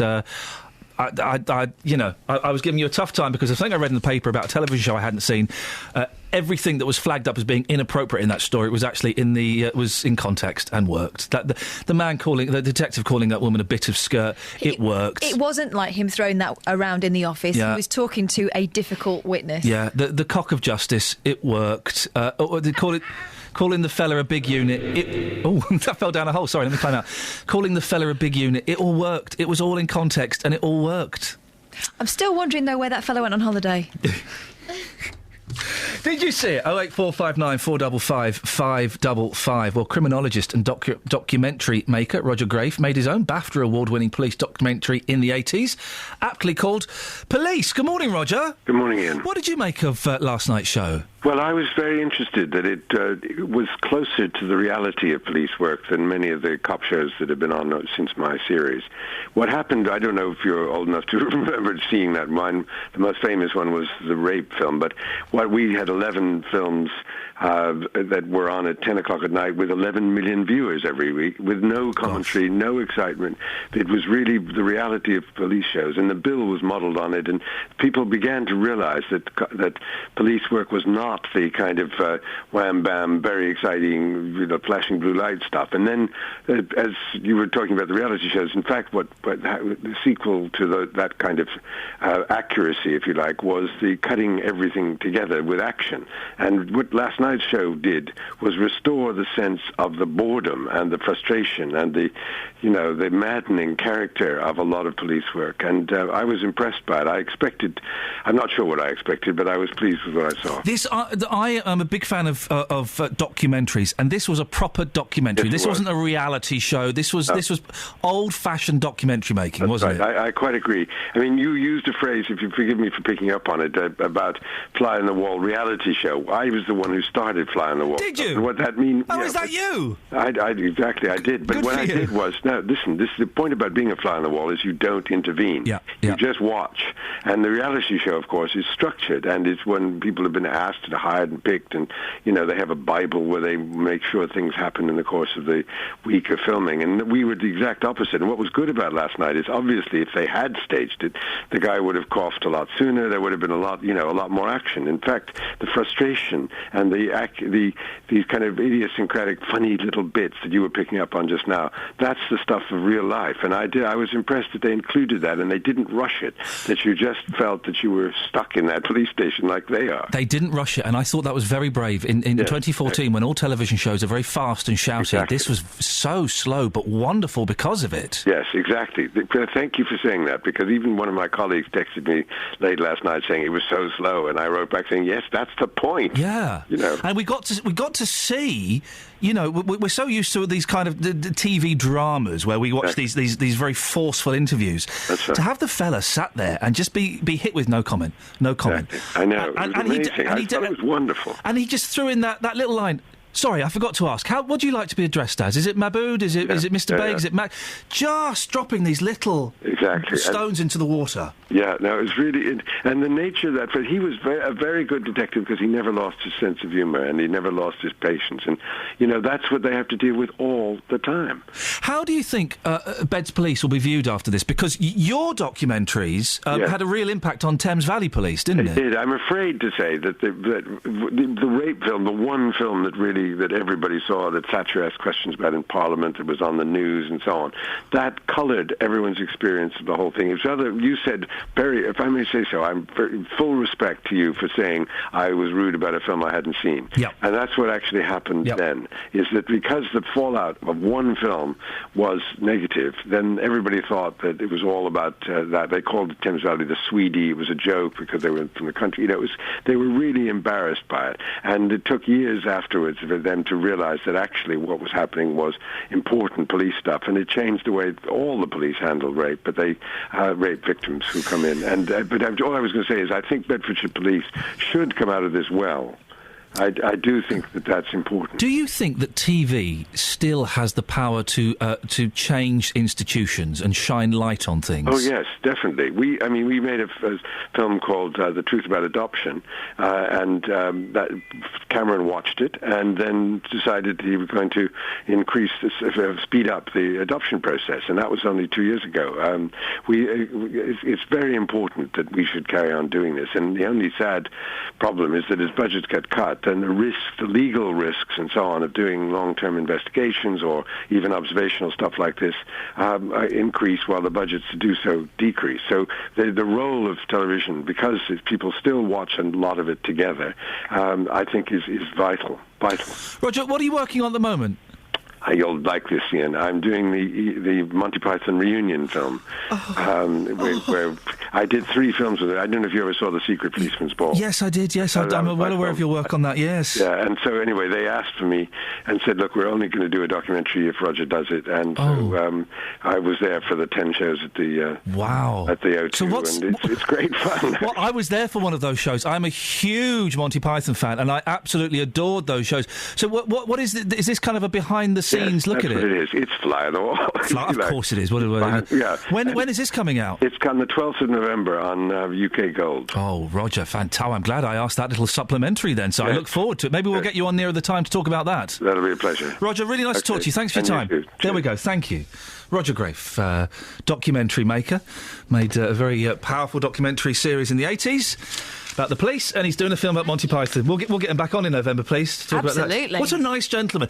I love a good documentary, and you don't see them very often. My favourite documentary maker, and his name's gone now, Nick Broomfield. Yes. He's awesome. He's the fella that wears the green puffer jacket, and he's holding the boom mic, the microphone, and he just goes around asking really awkward questions. He's very, very posh, isn't he? Oh, he's so... Have you seen the one about Courtney Love? He's trying to get... In this film, he puts forward the theory that Courtney Love may have somehow been involved with Kurt Cobain's death, OK? And the whole film, he's trying to get an interview with her, and she's having none of it. And she kind of threatened... There are messages threatening him, all this kind of stuff. She's having none of it. And right at the end of the film, he goes to an awards ceremony, which is about the freedom of press, where she's presenting an award. And he's not been able to get an interview.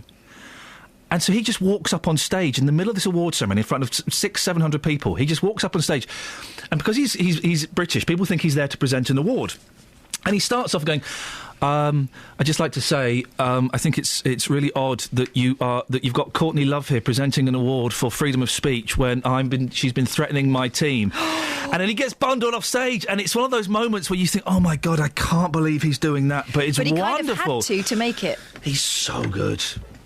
I like Roger. Let's get him on with the Python film comes out. Let's have a little bit of that, shall we? I'm going off on a tangent. Excuse my indulgence there, my little fanboy indulgence. Your thoughts on the 24 Hours in Police Custody, the filmed at Luton Police. It was on last night. You may or may not have seen it. If you did see it, can you give me a call and let me know what you thought? Yes, OK, I think I've given away my colours. My flag is displayed quite proudly. I'm probably supposed to be impartial, I don't know. I thought it was brilliant. Have I been tricked a little bit? Have I been swayed? Has it changed your opinion of the police? If you've been tricked, I have too. Yeah.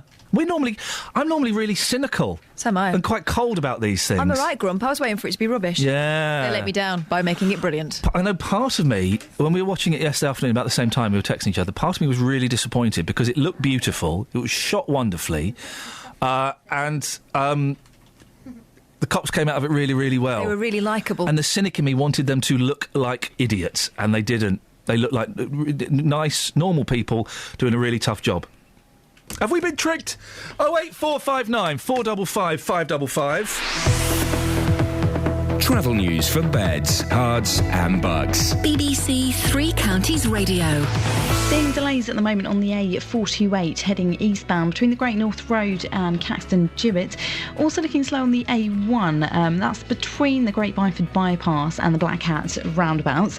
And the A1M, that's looking slow on the sensors heading southbound just between Junction 8 and Junction 7 for Stevenage. The M1 also starting to build between Junction 11 at Dunstable Road and Junction 9 for Redbourne. And the M25 is very slow moving anti-clockwise between Junction 18 at Chorleywood and Junction 16 for the M40. Nicola Richards, BBC Three Counties Radio. Oh, Nicola! You're exciting me with these every claps. single time. More! Marvellous, the Daily Express. Outstanding, Paul Ross. Nicola, we'll speak to you in 15 minutes, my darling. Can't wait. The critics are already screaming for more. Across beds, hearts and bugs. This is BBC Three Counties Radio.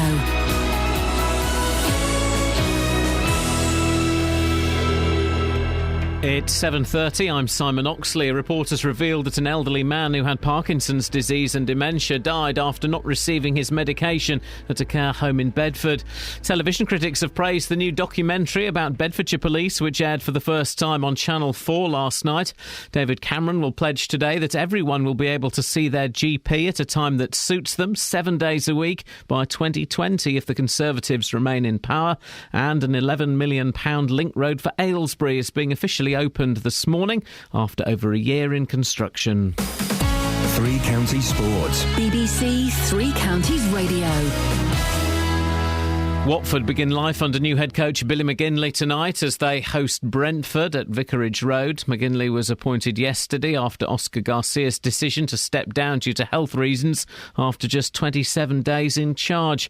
And McGinley, the Hornets' third head coach this season, says he's looking forward to his first game. Listen, you've got to hit the ground running. You know, you work in 10 years to get the experience and get the attributes to be able to do the job to the best you can. You know, so thoroughly excited about it, looking forward to it, and hopefully, we can be successful. So it'll be a good atmosphere, a good game, and we're looking to go off to the right start. And there's full commentary on Watford versus Brentford in tonight's Three Counties Sport from 7. Also tonight, the Champions League resumes with Manchester City at home to Roma and Chelsea away to Sporting Lisbon.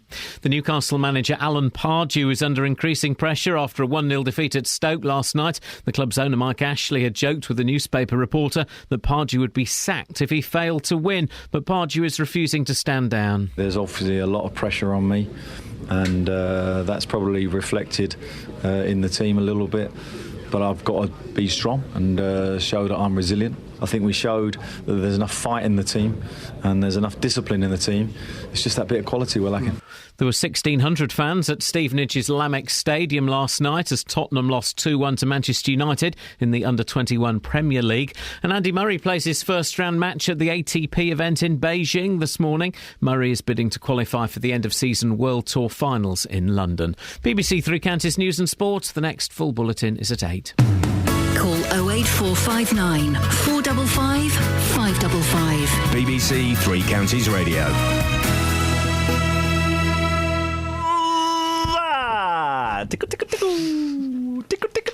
Hey, we've got some more texts. Well, so let me just set the stall out for what we're talking. Busy show this morning.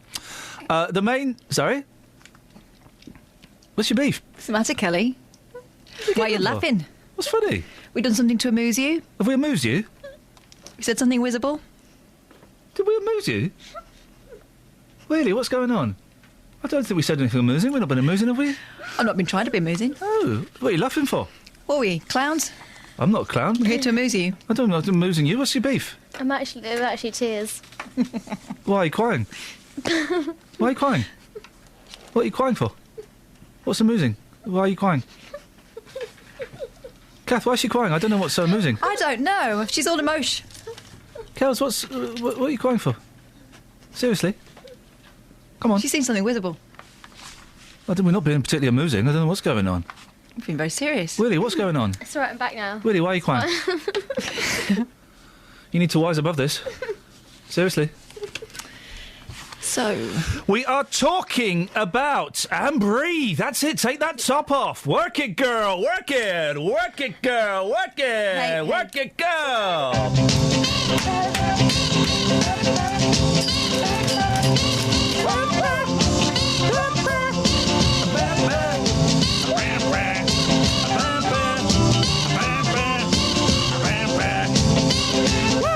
So, busy show this morning. We are talking about the 20... Really, what's going on? She's a right state, isn't she? She's a right old state. What's the matter? Really, Carol's... I think you should just turn my mic off. All right, if you want me to. I will, but really? What? We're not being amusing.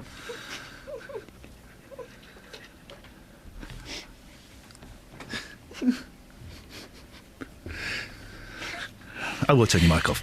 So, anyway, Catherine, we are talking about 24 Hours in Police Custody, the documentary series that started last night on Channel 4 about Luton Police. Your homework was to watch it. Andrew called up early doors, straight after 6. Said it was rubbish. He really didn't like it, did he? No, didn't. But Mark did. He had a white old man. I don't know what was his beef was. Mark liked it, did he? Yeah, he did. He said, I really enjoyed watching the documentary last night, 24 Hours in Police Custody. It was an insight into what really happens behind the scenes in police custody. That would explain the title. That would explain the title. It's extremely fascinating. However, I would love to have heard a little bit more about the detective's trip to Las Vegas. Is that where he went? He never mentioned it, did he? I liked it when he was flicking through his phone and going, we had a burger, that was steak, cheesecake. They were there for like 3 days and only spent $150. That's amazing. They've been together 20 years. Well, not married for 20 years. 18 and... married for 18, together for 20. But they went with their friends who have been married for 20 years. So it's a bit of a celebration, really. I believe there's something to do with someone who'd been shot as well. Anyway, it was your thoughts, please. 08459 455 555. What's that talking about neighbourly niggles? Yeah, my next door neighbours, right? The neighbours opposite us don't like it when parcels get delivered there. Then my wife went to collect a parcel from the neighbours next door at number 70. What? Oh, I've given out my street number. As long as I don't as long as I don't tell them that I live on the high street. Oh no! As if you live on a high street, you live on a muse. High muse. Now, highly amusing. Now, amuse-bouche. Now, the people at number 4... Hang on. That is the real number. Oh, no. The people at number 68... Oh, that is actually the real number that I live at. No! Anyway, the people next door have said to my wife, when she went to collect the parcel, could you please tell the people who deliver the parcels, the post office, not to deliver them to us anymore, because we're not often in. Well, what does that mean? If they're not in, they won't deliver to you. What's your beef? Anyway. Now. Listen. So the thing is, it's not my response. It's her responsibility when a parcel comes to go, no, I'm not accepting this parcel. Oh, is that how she... She's a Rigella. She's an American computer. Yeah. No, I am not accepting this parcel. Error. So that's her responsibility. And B... just be a neighbour. All it is a parcel that's going to sit in your porch. At what point do people think this stuff and then think, yeah, I'm going to say it?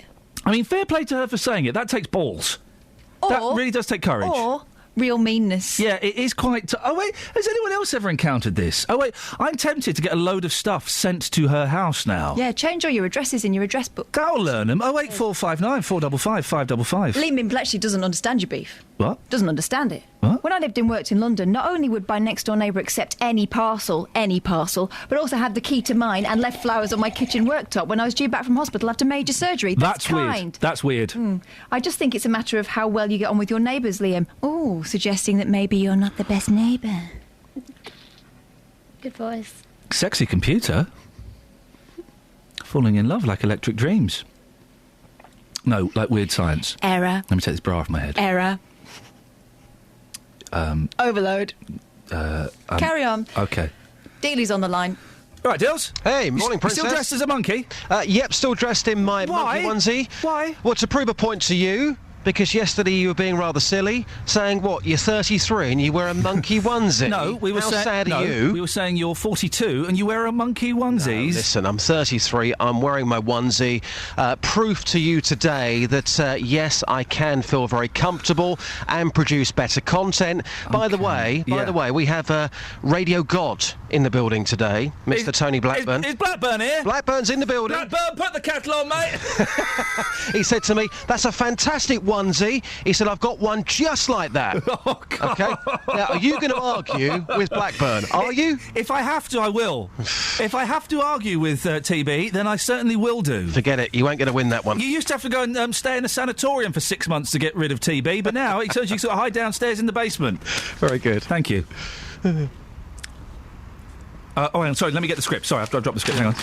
So, Justin, we asked you to take to the street this story about cats. Can you remind me about it, please? Yeah, you were talking about whether people should be limited to having one cat per household. And I have taken this one to the streets in my monkey onesie. And some very, very strong views on pussycats here. And again, I'll be fascinated to hear what people have to say off the back of this. This is what happened on the streets. Karen, do you think people should be allowed more than one cat per household? No, I don't believe they should be, because one is enough. I think one cat is enough to pamper. I think they're rather filthy animals. Wow. I think they are. I've got friends who've got more than one cat and their house or in a state is filthy. They clearly don't know how to maintain for the cat. And I believe it's cruelty to animals to have more than one cat and you can't even sustain a home. You cannot even care for the cat properly or care for yourself. Don't hold back. I know that cats, animals are therapeutic, but one is enough to spend a quality time with. And honestly, if you can't look after them properly, don't have them. Dirty, filthy creatures. Everyone's entitled to their own opinion. What do you think about my monkey onesie, by the way? Well, my daughter laughed. She goes, "Mummy, who's in the onesie? I think you look great." Fantastic. We like you. Thank you very much indeed. I like you too. Bye. Jessica, as I'm dressed up as a monkey, we're talking about cats this morning. Do you think owners should be limited to just one cat? No, because most of the time, yeah, they're solitary animals, but if there's just one and you're not home, they don't get the right attention and they start destroying the house.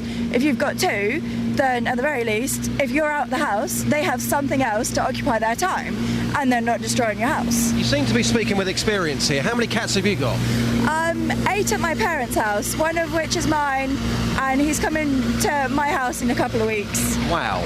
Your parents have 8 cats in the same house? Yeah, they go on really well. But then again, most of the time, cats being cats, they're outside all the time. We leave the kitchen window open for them, so they come and go as they please. Yeah. And only about 4 of them are in the house at once. You don't get any complaints from your neighbours about the cats destroying other people's gardens and getting up to mischief? No, because on both sides they've got cats. One side's got 2, the other side's just got a kitten. I'd be fascinated to know if any of our listeners have got more than 8 cats in one house. That's amazing. Thank you very much. Have a good day. Thank you. Bye. Madam, you hate cats. You think everyone should be banned from owning cats. What's your beef with cats? Sincerely speaking, they constitute nuisance. Not good. It's dirty. So they should keep them at home or get rid of them. They're saying this light-heartedly. Do you like my outfit? I don't see anything wrong in that, as long as it makes you happy. Makes me happy? Yeah. Thank you very much. God bless you.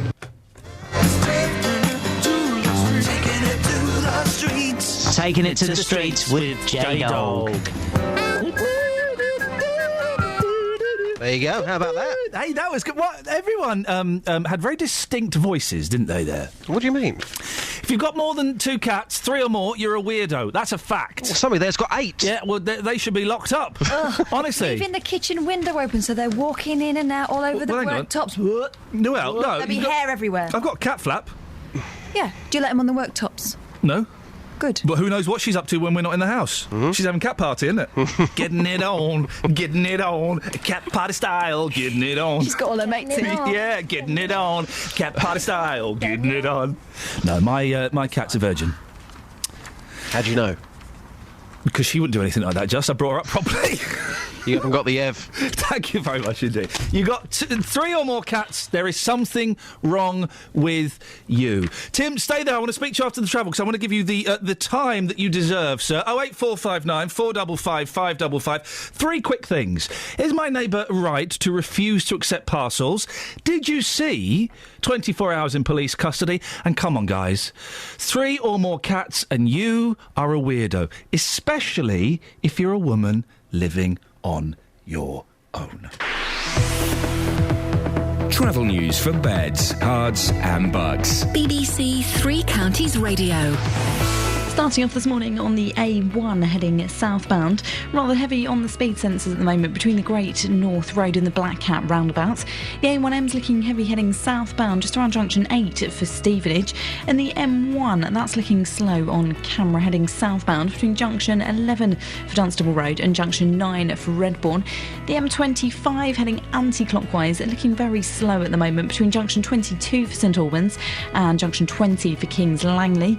In Bricket Wood is queuing at the moment on the North Orbital Road just at junction 21A for the M25, and queuing on the Barnet Bypass heading southbound between Stirling Corner and Mill Hill Circus.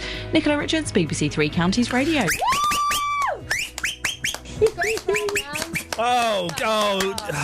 Flip it! Do that. Just every single time you think you've got it, and then she just takes it up another level. I mean, that was 10. That was 11. She just keeps doing it. Oh, I'm worried that she's peaked too soon, but I've been worrying that all morning, and she simply hasn't yet. So lucky to be witness to these performances. 7:46, it's Tuesday the 30th of September. I'm Iain Lee. These are your headlines on BBC Three Counties Radio. A report has revealed that an elderly man who had Parkinson's disease and dementia died after not receiving his medication at a care home in Bedford. Television critics have praised the new documentary about Bedfordshire Police, which aired for the first time on Channel 4 last night. And in sport, Watford's third head coach of the season, Billy McKinlay, takes charge for tonight's home game against Brentford. Coming up, why a Luton councillor may be investigated for something that was said on this show. We'll also speak to Tim about neighbourly niggles, but before that, let's get the weather. Here's Georgina. Beds, Herts and Bucks weather. BBC Three Counties Radio. Hello there. Well, a fair amount of cloud around first thing this morning. Once the sun gets fully going, probably see some sunny spells to start off with, but by this afternoon, longer intervals of sunshine. There are a few isolated showers around today, but not everyone will see them, and it's still quite warm with highs of 20 degrees Celsius. Now, tonight it clouds over. We've got some patchy rain pushing eastwards with the lows of 13 degrees. And tomorrow, the further west you are, the brighter it will be to start off the day. It's going to be fairly cloudy elsewhere, though. It does improve by the afternoon, so it's certainly going to be brighter. Not necessarily lots of sunshine around, though. We'll still hold on to a lot of cloud in certain areas with highs of 19 degrees Celsius. Now, Thursday's looking largely dry with just the possibility of a few light showers. Friday is looking dry and bright by day, but wet and windy by night, and then feeling very autumnal on Saturday when it's cooler and fresher. That's your latest forecast. Thanks, Georgina. I've just had Catherine say something really inappropriate about my cat and her habits. What? It's not just her habits, they all do it. Oh, for goodness. They're all the same. It's my Velvet. She doesn't do anything like that. It's her Velvet.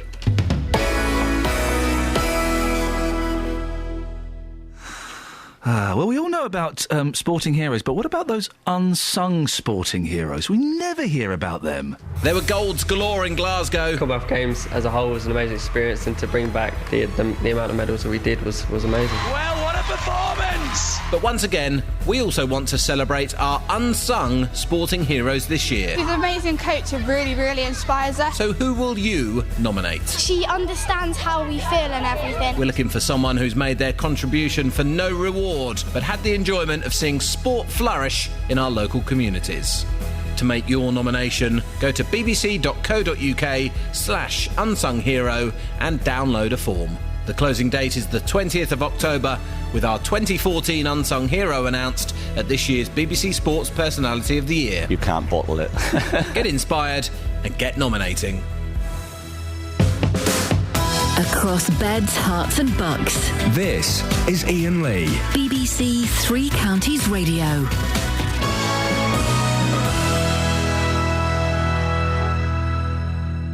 Now, BBC Three Counties has learnt that the National Audit Office is to investigate... well, I'll do Tim in a second, so I've started this. BBC Three Counties has learnt that the National Audit Office is to investigate comments made by a Luton councillor on this programme last week.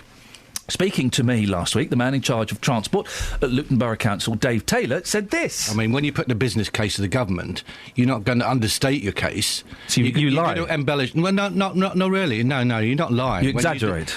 Well, it was a prediction. If you had a crystal ball, you could see But unfortunately, we don't have a crystal ball. But you so we embellish the figures. Well, you always pump up the figures more than anything else to say, rather than reduce it. So you wouldn't say, oh well, we'll only get 300,000.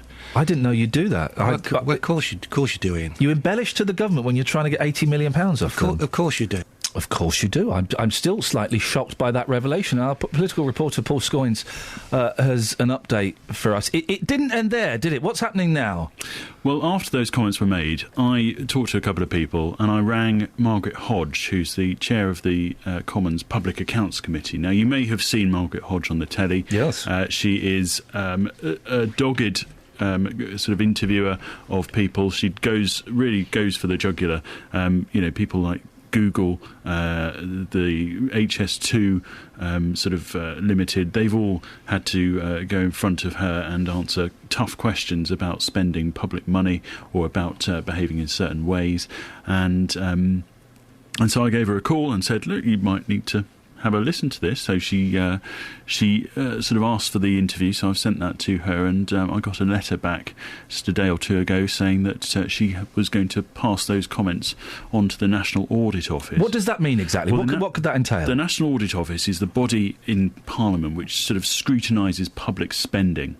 So they go through, as the name suggests, they go through and audit the way that government money is spent. In an office? In an office. No, not necessarily in an office. So Okay. It could be any kind of public institution. Yep. So they will go through and see, if a government department, like the Department for Transport, has given money to an organisation on the basis of perhaps exaggerated information. Embellished was the word that was used. Pumped up information, if you like, and see if that's right. So we know nothing may come of this, but it is interesting that the National Audit Office has now been asked to go away and look at that and report back to Margaret. How long does this take? Any idea? No, it could take weeks, it could take months. Okay. It's one of those sort of things. But I have had a dialogue with Margaret Hodge now, and we will wait and see what happens. But it isn't, particularly good news for the council. Of course, they came back and sort of almost brushed those comments straight away. Luton Borough Council's response to those statements last week, what was that? Well, they said that the original business case was a, quote, accurate projection of what they thought was most likely to happen. Oh, and so that's not what Dave Taylor said when on the show? No, they said that the comments had not been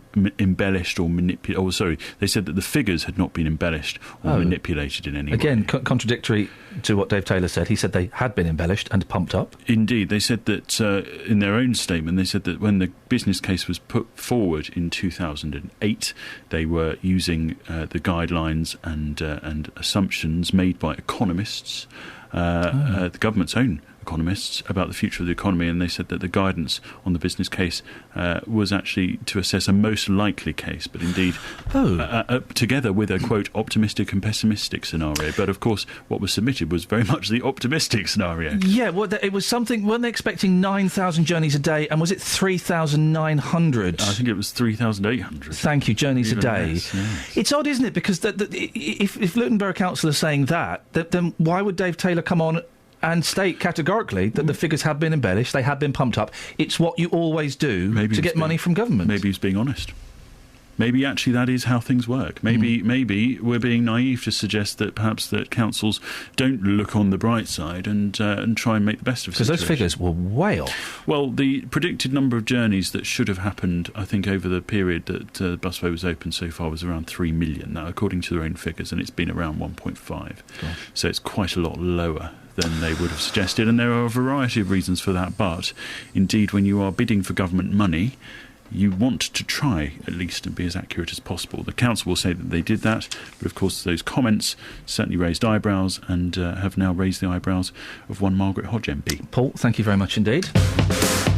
Across beds, hearts and bucks. This is Iain Lee. BBC Three Counties Radio. So, Paul, you sent me an interesting text yesterday. Which one? Not the photograph. I've deleted that. I'm assuming that wasn't meant for me. I meant to send that to... It doesn't matter. No, I mentioned to you that my neighbours are refusing, or they want to stop having parcels delivered to their house. Would you, if your next door neighbour, if a parcel came For your next, you got a knock on the door. It's for number 32. They're not in. Would you mind taking it? I'd take it. Would you? Yeah, I'd take it. It's what neighbours do, isn't it? I've done it before. How about when you don't want your neighbours to take one of your parcels? Oh, that is a pain. Yeah. Well, with some of the delivery companies, you can leave specific instructions. Yeah. But do they read them? Not really. Tim's in Bromham. Tim? Good morning. You would take a neighbour. You'd take one for a neighbour, wouldn't you? Well, I would, yes. But I can understand why your neighbour wouldn't want to. Why? Say, for instance, you've ordered something on the internet that you're desperately waiting for. It's a new scratching post for your cat. Oh, beautiful, yes, yes. It turns up, you're not in. Yep. So they deliver it to your neighbour. Yep. And then she goes out, and she's out all evening, and she's out all evening the next evening, and she's out all evening the following evening. Yep. And you're sat at home with your piece of paper telling you that your brand new scratching post that your cat's desperate for is at your neighbour's house, and you can't get it. Yep. Well, surely it's better off to deliver it to a different neighbour who's going to be in. Wait a minute. So, you're not against the concept per se of it being delivered to a neighbour, but I've got to specify which neighbour? Well, not necessarily specify which one, but allow neighbours to specify not them. But the neighbour can't. The woman is well within her grumpy, miserable, selfish rights. Maybe she's being thoughtful. No, she's not. You and your anticipation and your excitement about your new cat. Listen, I would rather have to wait a couple of days to go to the next door neighbour than have to drive to, I don't know, Southport or Ealing to one of these depots. Yeah, but if she just left instructions to say, don't deliver it to me, deliver it to number 72 instead. Tim, stay there. Tim, stay there. Mark's a courier. Good morning, Mark. Hi, do you normally get people saying, look, I'm sorry, mate, I don't want to accept that parcel for number 32? What I often get is actually retailers who refuse for the courier staff to actually be able to do that. Oh. It's very easy if someone hasn't signed for a parcel themselves to then collect it from a neighbour and then phone the company up and say, where's my parcel? So that there is a little bit of skullduggery going on. Yeah, there's quite a lot of retailers these days that won't do it. And some of them will do it, but there has to actually be a note left on the door with a signature on it confirming the instruction of where to leave it. What the hell is going on with this country, Mark? Well, you can't have an iPad or a cat scratching post delivered to your next door neighbour without worrying about it. Yeah, but the other thing as well, Ian, is and the other loophole with it is that there's often where companies buy online, but they're actually buying it on credit, and again, the credit company insists on it being delivered to you. Hey, Mark, you're not related to our cat, are you? No, but from what I can make out, she used to live not far away from where I was born. You're not our Mark. You can be my Mark if you want. Yeah. Where are you from, Mark? I used to live in Blakely and Ancoats and Mars Platting. Oh, flipping it. Yeah, right, yeah. Might be our Mark. Is he posh? Is Mark posh? Oh, yeah. No? Right posh. Well, you consider anybody posh. Well. Mark, do you sometimes get stroppy people when you deliver your stuff? Yeah, sometimes you get stroppy neighbours when they've actually been on the lookout for you and you know that you're not allowed to give it them. Oh, flipping heck. Blimey. Mark, listen, thank you very much. What is Paul, I'll speak to you because you sound like a vicar. What is the world coming to? It's terrible when you can't trust your neighbours to take your products. To take one in for you. I wonder what Jesus would have made of it. Travel news for beds, cards and bugs. BBC Three Counties Radio. Very slow at the moment on the A1 heading southbound, just between the Great North Road and the Black Cat roundabout. The M1's looking very slow moving at the moment between junction 11 for Dunstable Road and junction 9 for Redbourne. Taking a look at the M25 on the speed sensors, heavy moving anti-clockwise between junction 18 at Chorleywood and junction 16 for the M40, and queuing in Brookett Wood on the North Orbital Road just at junction 21A for the M25. And on a camera in Boreham Wood, the Barnet bypass is also queuing between Stirling Corner and Mill Hill Circus. Just having a check on the trains, and so far this morning everything seems to be running well across the three counties. Nicola Richards, BBC Three Counties Radio. Nicola, now over to our BBC Three Counties Radio theatre critic, Paul Scoins. Paul, your review, please. A dazzling performance, 5 stars. Nicola, it doesn't get any better than that. It really is. It really is a magical morning for the travel. Fingers crossed. I think there might be an awards ceremony before the end of the show. I think some travel awards might be handed out. I've got a feeling that Alma's Richards could be top of the league. Local and vocal across beds, hearts and bucks. This is BBC Three Counties Radio.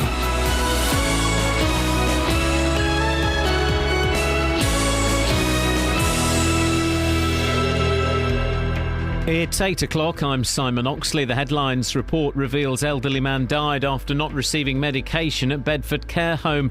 Praise for new Bedfordshire Police documentary, and Luton Councillor's busway comments to be investigated. BBC Three Counties Radio. The report has revealed that an elderly man who had Parkinson's disease and dementia died after not receiving his medication for the whole duration of his stay at a care home in Bedford.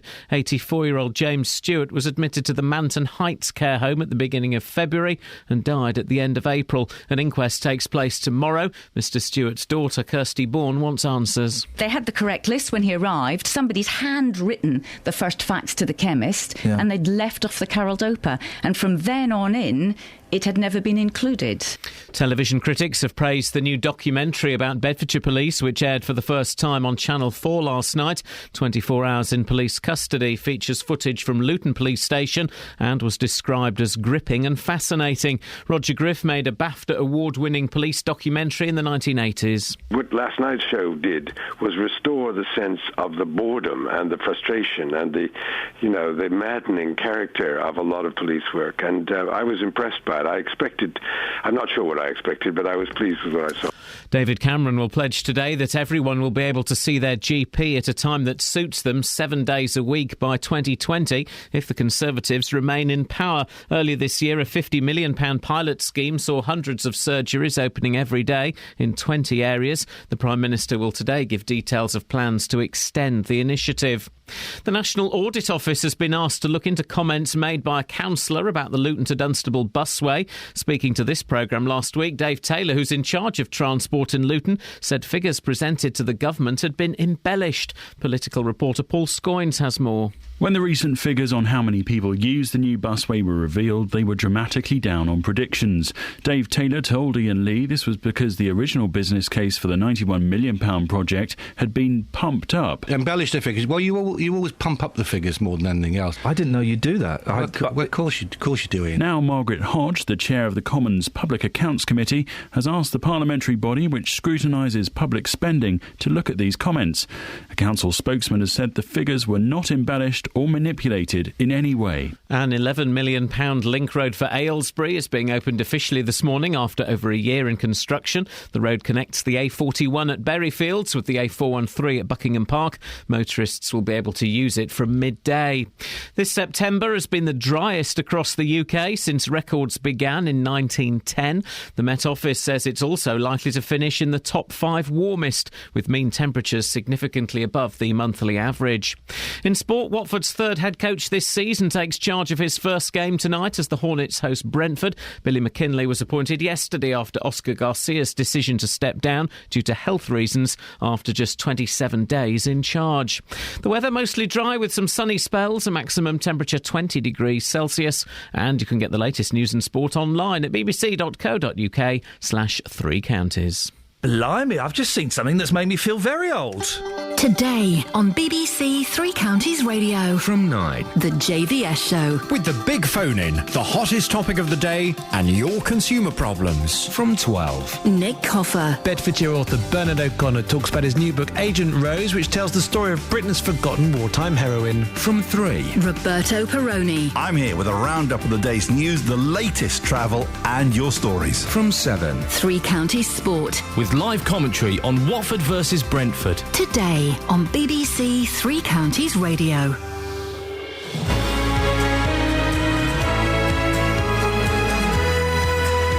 Blimey, I'm an old man.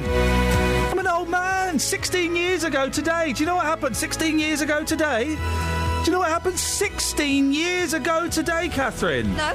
The 11 o'clock show started. 16 years ago today. Gosh. I was signing on, I was skint, and then suddenly I got a job that paid me a lot of money. How old were you 16 years ago? I was 25. I was a boy. I was 21. It's a bit late for me, 11 o'clock. All right, thank you very much indeed. It's It's a little television programme I used to 16 years ago. Flippin' heck. Oh, I'm going to go home and have a little cry. Anyway, it's 5 minutes past 8. It is Tuesday the 30th of September. I'm Iain Lee. This is BBC Three Counties Radio. Coming up, deficiencies in a care home. Your thoughts, please, on the police documentary series filmed in Luton that started last night on Channel 4. You got 3 cats or more, you're a weirdo. And are my neighbours miserable or right? They are refusing to accept any more parcels on my behalf. 08459 455 555. Across beds, hearts and bucks. This is BBC Three Counties Radio. Ah, dear. 16 years ago, Catherine.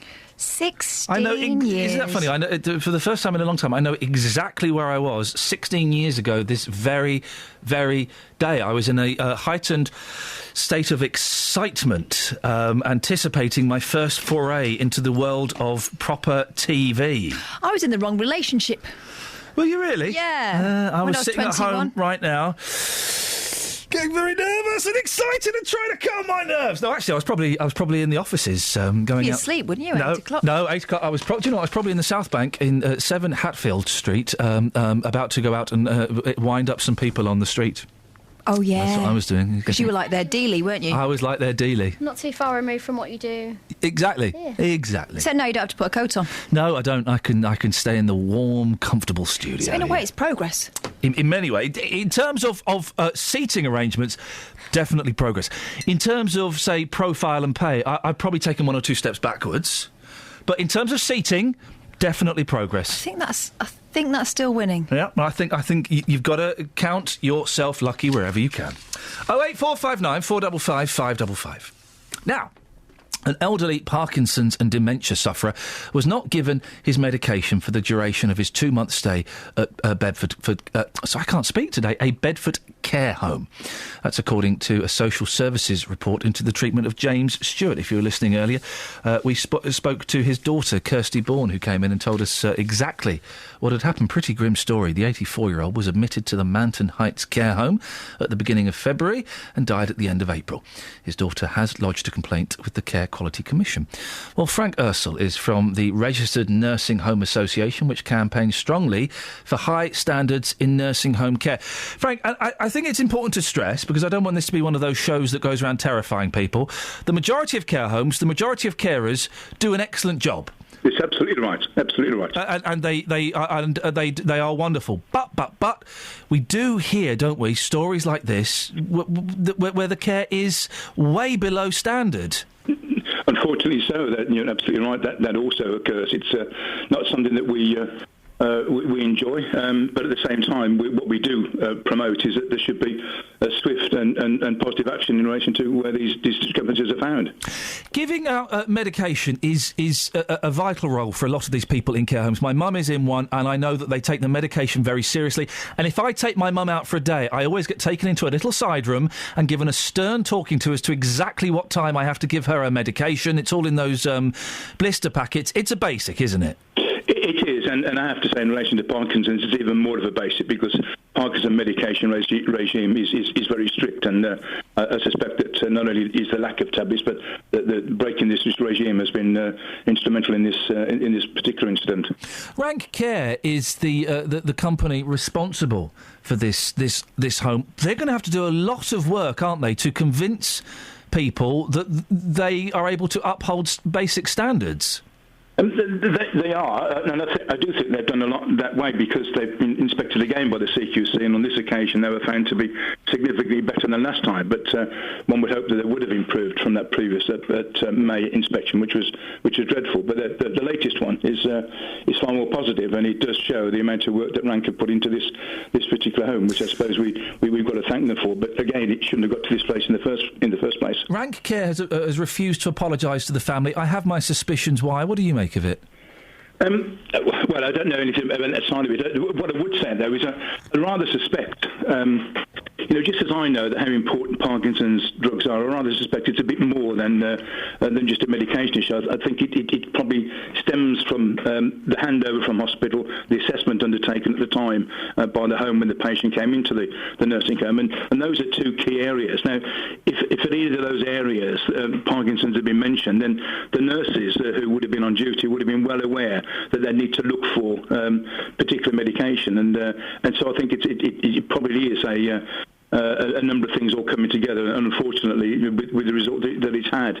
But all these things can...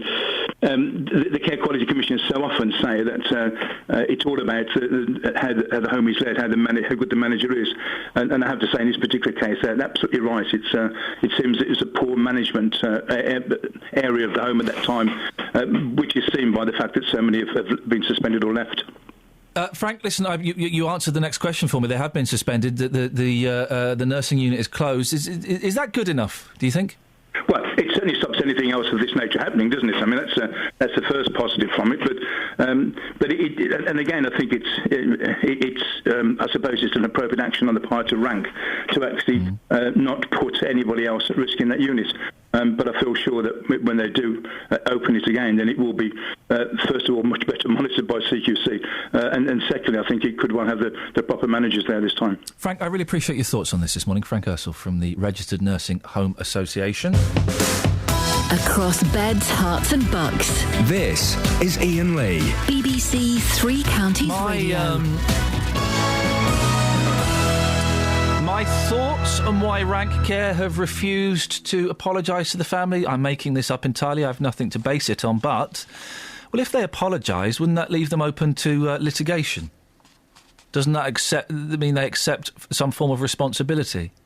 When my mum had carers going into her home and two of the carers nicked loads of money and jewellery from her, the head of the care agency refused to apologise. Good grief. First of all, I phoned him up and said, why haven't you phoned up my mother to talk to her about this? He said, well, I think it would be inappropriate while an investigation is going on.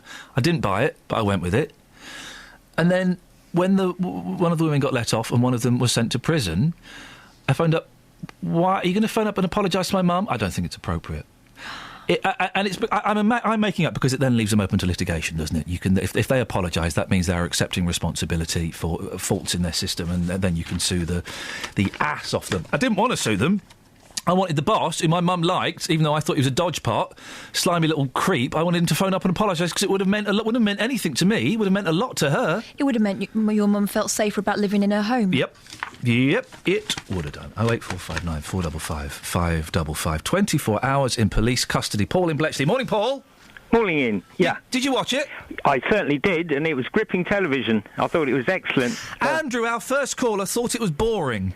No, well, if you're interested in the legal system, most of us are just late, sort of part-time. But no, I thought it was really good. It was, it showed the detectives as human beings who had lives of their own and ordinary people. And there was a lot of tension in the programme because, you were thinking this chap kept saying no comment all the time. He's got something to hide. You thought, oh, he's going to get convicted for this. There's no smoke without fire. And then at the end, he got found not guilty. Found not guilty. Yeah, we have to just, of course, flag that up, that Mr. Baig was found not guilty at the end of the show. I thought it was... the story, the narrative, I thought was presented excellently. It was good. I mean, it's his first of something like 20 programmes, so I think we've got something to look forward to here. And, I mean, I'm interested to know whether the Crown Prosecution Service, if more evidence came available, what's the legal situation? Are they allowed to appeal this at all? I mean, I don't know much, I'm not saying they would want to at all, but it was it's interesting. There were some interesting legal points in the programme, and also the other, it was the 4 of the 6 were already found guilty. Would this, if they appealed, presumably this was all clear because the court case for Mr. Naig was only in August, wasn't it, a month or so ago? So if these other chaps appealed their things, would this programme prejudice their chances of an appeal? I don't know. It's full of legal things, isn't it? It was really interesting, I thought, Paul, because we would never see that unless we were very, very unlucky. We would never see that side of life, would we? No, we wouldn't. No, we wouldn't. And absolutely, it was excellently done. It was, it's well worth anybody. Are we being suckered in, Paul? Let me be cynical for a second. Yes.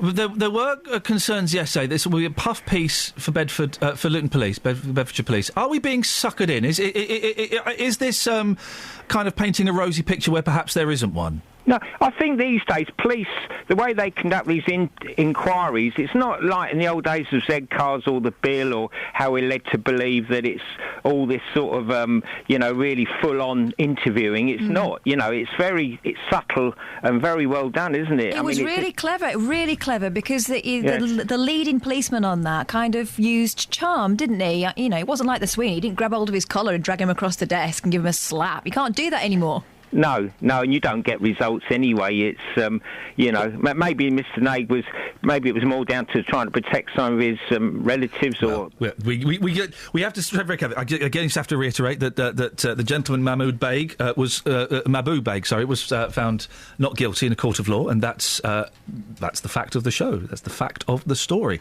Your thoughts on it, please. If you saw it, what did you think? 08459 455 555. Do you find yourself looking at the police in a slightly different way after last night's show? Travel news for beds, cards and bugs. BBC Three Counties Radio. Rather slow moving at the moment on the A428, heading eastbound between the Great North Road and Caxton Gibbet. The A1M is looking heavy heading southbound between Junction 8 and Junction 7 for Stevenage. The M1 looking quite slow moving between Junction 11 at Dunstable Road and Junction 9 for Redbourne. And very heavy on the M25, that's heading anti-clockwise just at Junction 25 for Enfield. Some roadworks are taking place there, causing delays. Also slow on the A414 at the Park Street roundabout. And in Hemel Hempstead, the A41, that's queuing heading eastbound between the Hemel Hempstead turnoff and Kings Langley. Nicola Richards, BBC Three Counties Radio. Nicola. Yeah. I've just been handed a letter. Should I open it? Yeah, do, yeah. Okay.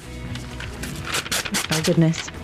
Oh. The pressure. It's the long list for the Travel Awards 2014. Ah, exciting event. See, there are 10 names on here. Did I make it? Oh, Nicola, I'm so sorry. What? You made the long list for the Travel Awards 2014! This is insane! Apparently, we're going to be getting the short list in about 15 minutes. Will you be around? Oh, absolutely. Oh, Nicola, this is wonderful. Well done, my darling. Well done, my darling. Well done. Speak to you soon.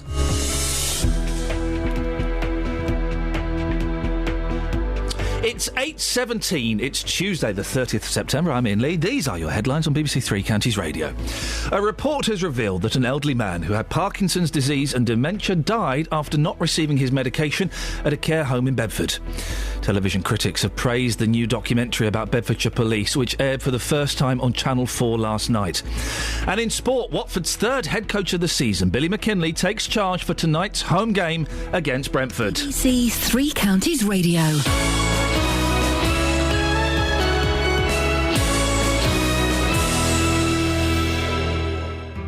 Every weekday from 3, Roberto Perrone. Are league tables the best way to judge a school? Pal, do you have any sympathy for the Buckinghamshire golfer Iain Poulter? Police are issuing safety advice to women in Watford, but I'm fascinated by the age gap between her and her husband. Figures show that around £500,000 was spent in Hertfordshire last year clearing up after people who dump rubbish. Don't you just hate them? Roberto Perrone. There's been an extraordinary reaction on social media. My big concern is that no one ever worries about the victims. The whole system is designed to help the criminal. Roberto Perrone, weekdays from 3, BBC Three Counties Radio. I thoroughly enjoyed that programme last night, Jonathan, the police custody. And I have to keep saying this. I feel bad because I did yesterday what I vowed after Splash I would never do again.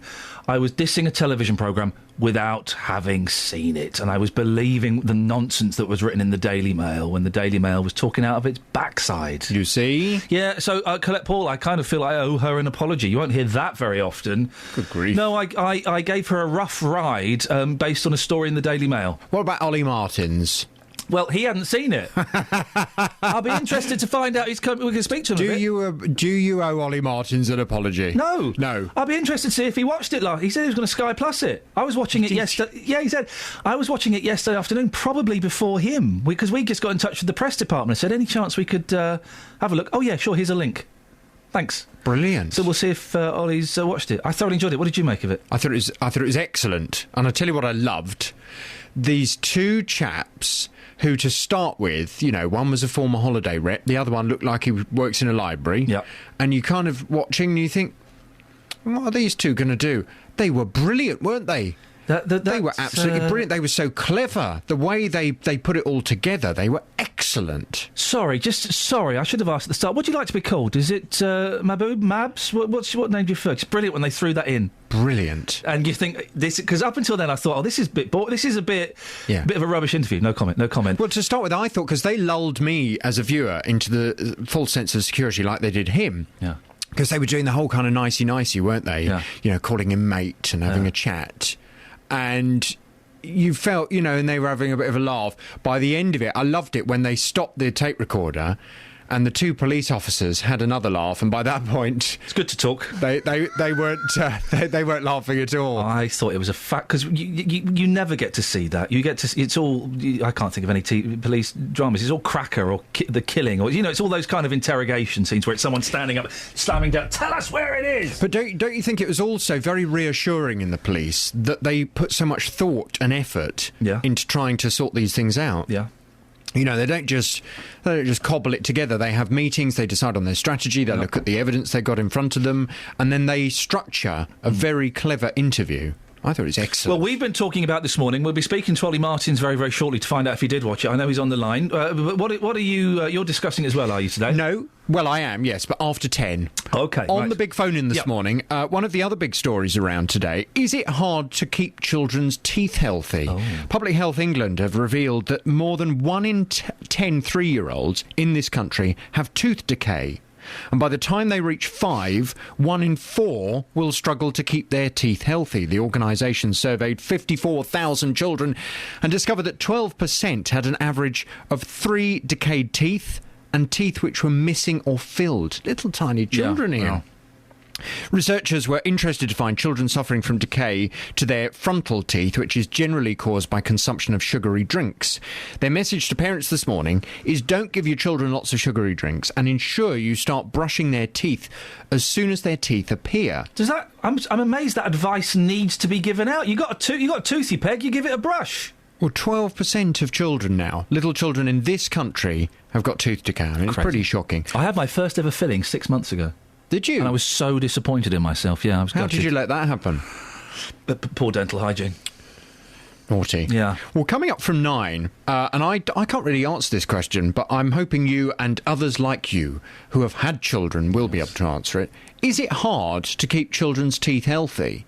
Yeah, it is. Is it? Why is it hard? I don't understand. Well, it's hard because they don't want to brush their teeth, but that's tough. They've got to brush their teeth. It's hard. In the easy thing to do is I don't want to brush my teeth. Oh, all right, forget it. We'll do it tomorrow.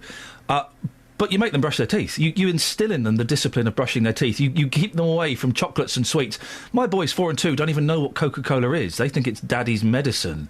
They don't want to drink that. So you have to put a bit of effort into it. Well, from 9, I'd like your views as well. Is it hard to keep children's teeth healthy? 08459 455 555. It's the big phone in from 9. Across beds, hearts and bucks. This is Iain Lee. BBC Three Counties Radio. So, we talked about it yesterday. Your homework, dear listener, was to watch it. The documentary, 24 Hours in Police Custody, filmed at Luton's Nick. It had its first airing at 9pm. Yesterday, Chief Constable Colette Paul admitted giving permission for the Fly on the Wall series was a bit of a gamble. But the critics' reviews and the viewers' reviews primarily seem to be quite favourable. Now, we spoke to the Bedfordshire Police and Crime Commissioner, Ollie Martins, yesterday. He hadn't watched an advance copy. Ollie, have you seen it now? I have, yeah. Did you watch it last night? I did, yeah. What did you think of it? Well, as we discussed yesterday, I knew what was going to happen, but I couldn't take my eyes off it. I was really gripped. I think it's really, really well done. You say you knew what was going to happen. You hadn't seen it, which I was quite surprised by. Yeah, well, at least I'm not going to be accused of any political interference in it, am I? Well done, excellent. It was. Do you think it's? How do you think it portrayed the police force? I think it was authentic. You know, you saw what it's really like, and I think that's what you get. You know, the way it was made, they festooned the inside of Luton Police Station with cameras for 6 weeks, and what you get from that is what policing really looks like. We did hear arguments from... where are you phoning us from, Ollie? Is it 1920? Yeah. It's a terrible line. I've got cold as well, so it's not good. It was. We did have some critics yesterday who hadn't seen the programme but were worried it would be a puff piece for the police. The Luton Police has had... a bit of a bad rap the last 12 months or so, and that this would kind of gloss over things. What do you make of that? Well, I think it was an exercise in the force being transparent, you know, inviting the cameras in for 6 weeks and letting them film pretty much everything that went on in the station for 6 weeks. And, as I say, I think what you get is what you see. And, that's why I feel that as an exercise in transparency and, having only watched one episode so far, that I do feel pretty vindicated in agreeing with the Chief Constable that we should have garden productions in. Do you think that Colette, it was a good call of Colette's to give this the thumbs up? Yeah, absolutely. I mean, we were, as she described yesterday, we were nervous because not all programmes where, fly-on-the-wall police programmes are successful, do portray the police in a particularly positive light, but it looks like, this one is going to provide that authenticity. Ollie, listen, I'm going to let you go. It sounds like we're talking to an old-fashioned gramophone record, a 78. Thank you very much for that, Ollie. Of course, Colette Paul was slightly less nervous yesterday as she had seen the programme. Ollie hadn't. I'm glad that you have now, sir. We're going to watch reviews all the time if we can, aren't we? Well, if I think send us one. Why wouldn't we want to watch it? I think it's a cracking programme. It's certainly going on the Skylink for me. The press department said they would consider it on a case by case basis. So I'm hoping we get a copy every Friday afternoon. I'll beg them every Friday. Yeah, so we can talk about it Monday.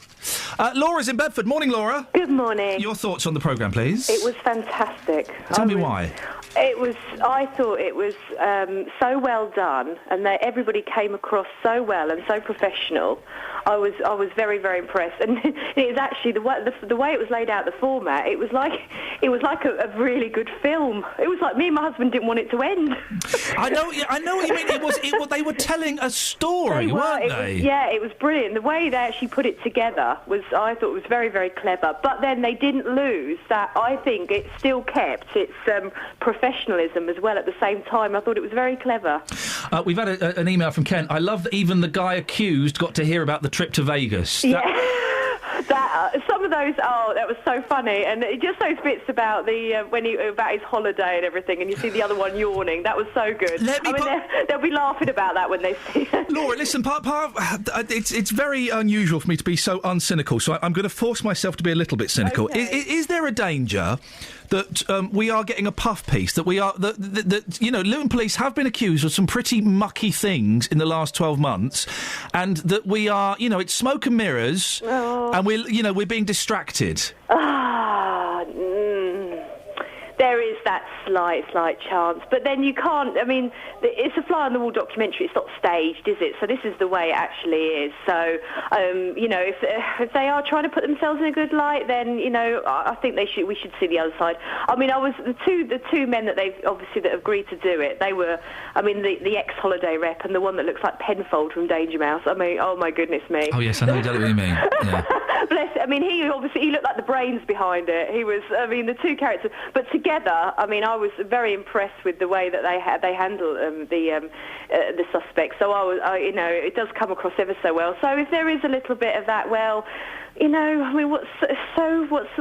a bad thing? Because we only ever see negative things, don't we? So if they can come across better, then so be it.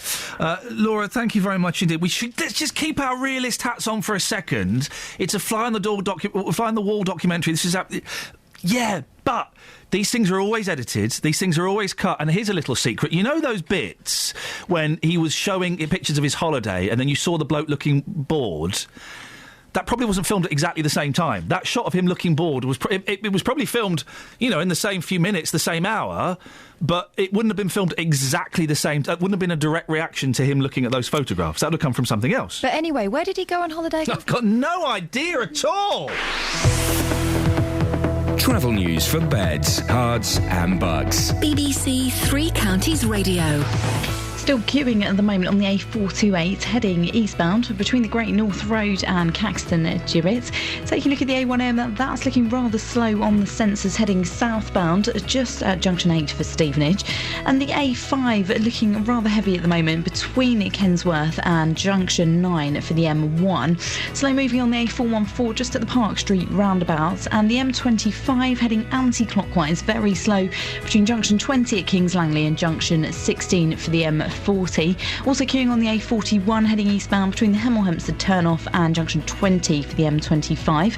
Nicola Richards, BBC Three Counties Radio. Nicola. I've been waiting for this. I've been sent another letter. Okay. Just been delivered by the postman. It was sent next door, but they refused to take it, so we got it. Here we go. Let me open it. It's the shortlist for this year's 2014 National Travel Awards. Congratulations, Nicola. Now, I'm not going to read out any of the names just yet because we can't. This is unbongoed until 2:45. Oh, Nicola. Oh, really? I'm so sorry. Oh, I'm so sorry. I can't deal with this. You didn't make it to the shortlist. What? Oh, hang on. Sorry, are you Nicola Richards? Yeah, that's it. You're totally on the shortlist! This is awesomeness! I'm going to eat my own body. I'm so excited. I'm pumped. Nicola? Yeah. The awards are being announced in 15 minutes. Can you join us? Absolutely. We'll see you then, my darling. Across beds, hearts and bugs. This is BBC Three Counties Radio.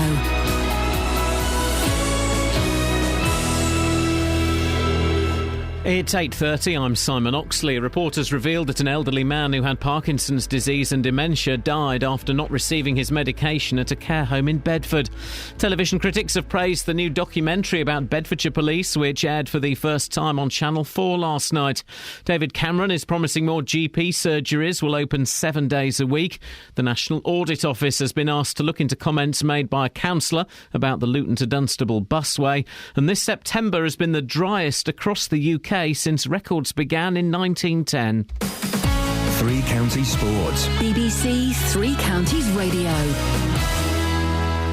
Watford begin life under new head coach Billy McGinley tonight as they host Brentford at Vicarage Road. McGinley was appointed yesterday after Oscar Garcia's decision to step down due to health reasons after just 27 days in charge. McGinley, the Hornets' third head coach this season, says he'll take his time in making any changes. I'll put my personal traits on how I see the team playing, but listen, we're healthy, we're in a good position, we've had a reasonable start to the season. Some really good things on Saturday, some things we need to work on. So, I'm excited about that, and I'm sure small things will change over the next days and weeks. And there's full commentary on Watford versus Brentford in tonight's Three Counties Sport from 7. Also tonight, the Champions League resumes with Manchester City at home to Roma and Chelsea away to Sporting Lisbon. The Newcastle manager Alan Pardew is under increasing pressure after a 1-0 defeat at Stoke last night. The club's owner Mike Ashley had joked with a newspaper reporter that Pardew would be sacked if he failed to win. The Stoke manager Mark Hughes has sympathy for Pardew. It's not easy. I've been in that situation as well, and all you can do is work hard, and I know he's an exceptionally hard-working manager, and he will be working with his staff to turn things round. I thought they played well for him tonight, and that will encourage him, I'm sure. There were 1,600 fans at Stevenage's Lamex Stadium last night as Tottenham lost 2-1 to Manchester United in the Under-21 Premier League. And Andy Murray plays his first-round match at the ATP event in Beijing this morning. Murray is bidding to qualify for the end-of-season World Tour finals in London. BBC Three Counties News and Sport. The next full bulletin is at 9. Across beds, hearts and bucks. This is Iain Lee. BBC Three Counties Radio. Oh, gosh, Nicola, I really wish you the best of luck, my darling. You deserve this. You have worked so hard. It really has been a magical 6 or 7 months, and Well, the 2014 National Travel Presenter Awards will be announced in approximately 11 minutes' time, and our very own Nicola Richards is up there in the shortlist of 5. Let's keep our fingers crossed. Let's just keep our fingers crossed. What else are we talking about between now and 9 o'clock? If you've got more than 2 cats, you're a fruitcake. You're a loon. You are a nut job. Particularly if you're a woman that lives on your own. Yes, Kelly? I had a cat. Right. Which I thought was male. Right. Got quite fat, had babies. So there was a period of time where we had loads of cats. At what point did you realise it was not a male cat? When the third, we were fourth baby came out? When we were like, what? Do you know what you've just done there? You've just confirmed his case. Yeah. Well, kittens don't get... Did you get rid of the kittens? I don't mean in a sack. We distributed the kittens. That's fine. That's fine. That's that fine. can happen. That can happen. It's when you own... Okay, all right. It's when you own 3 or more adult cats. On purpose. On purpose, and one of them is probably a stray. That is a lunacy.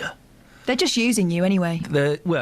Yeah, they are. Strays are. My bed is filthy at the moment. I mean, just absolute... I'll take a picture of it. I won't post it online because it's disgusting. Is it anything to do with your cat? I'm like Mr. Trebus. It's where the cat sleeps and she's molting. I need to give her a brush and a stern telling off, young lady. And a bath. Can you bath a cat? No, mate. You can. No. Some She's cats really like it. started to annoy me recently because she sleeps in my bedroom and I shut the door so I'm not disturbed by my annoying family. But I get into bed and I start to doze off and she goes and has a drink of water. I think, oh, here we go. And then she wants to go out and have a wee. Yeah. So she claws at the door, so I've got to let her out. If I shut the door, she wants to come back in, so I've got to leave the door open so I can hear my annoying family. You know what that situation is? She's using you. No. You're in her bedroom. You're her servant. In my bedroom? No, that's her bedroom. 08459 455 555. She's just tolerating you because you serve her. Do you want to hear a cat fact that might not be true? Yeah. Sure. Okay. If you were on your own, and you died... It would eat you. Yeah. If you had a dog... It would lick it would you. lay down next to you and die with you. Yeah, which is why... would have a little nibble as well. Which is why cats are better, because they are sensible They and are more not dumb like dogs. Dumb dogs. We're also asking... my neighbours are now refusing to take any parcels from. We don't have loads. Next doors have like 3 in 20 months. Come on, guys. What's your beef? There are some texts on this. Go on, then. I happily accept parcels for one neighbour. However, the other side is rented out to many different tenants. So I don't, says Val. Yes, she doesn't. No, she doesn't. What does that even mean, Val? She doesn't know who they are. Why is she going to take their stuff in? It might be anything. Sweet talking gal.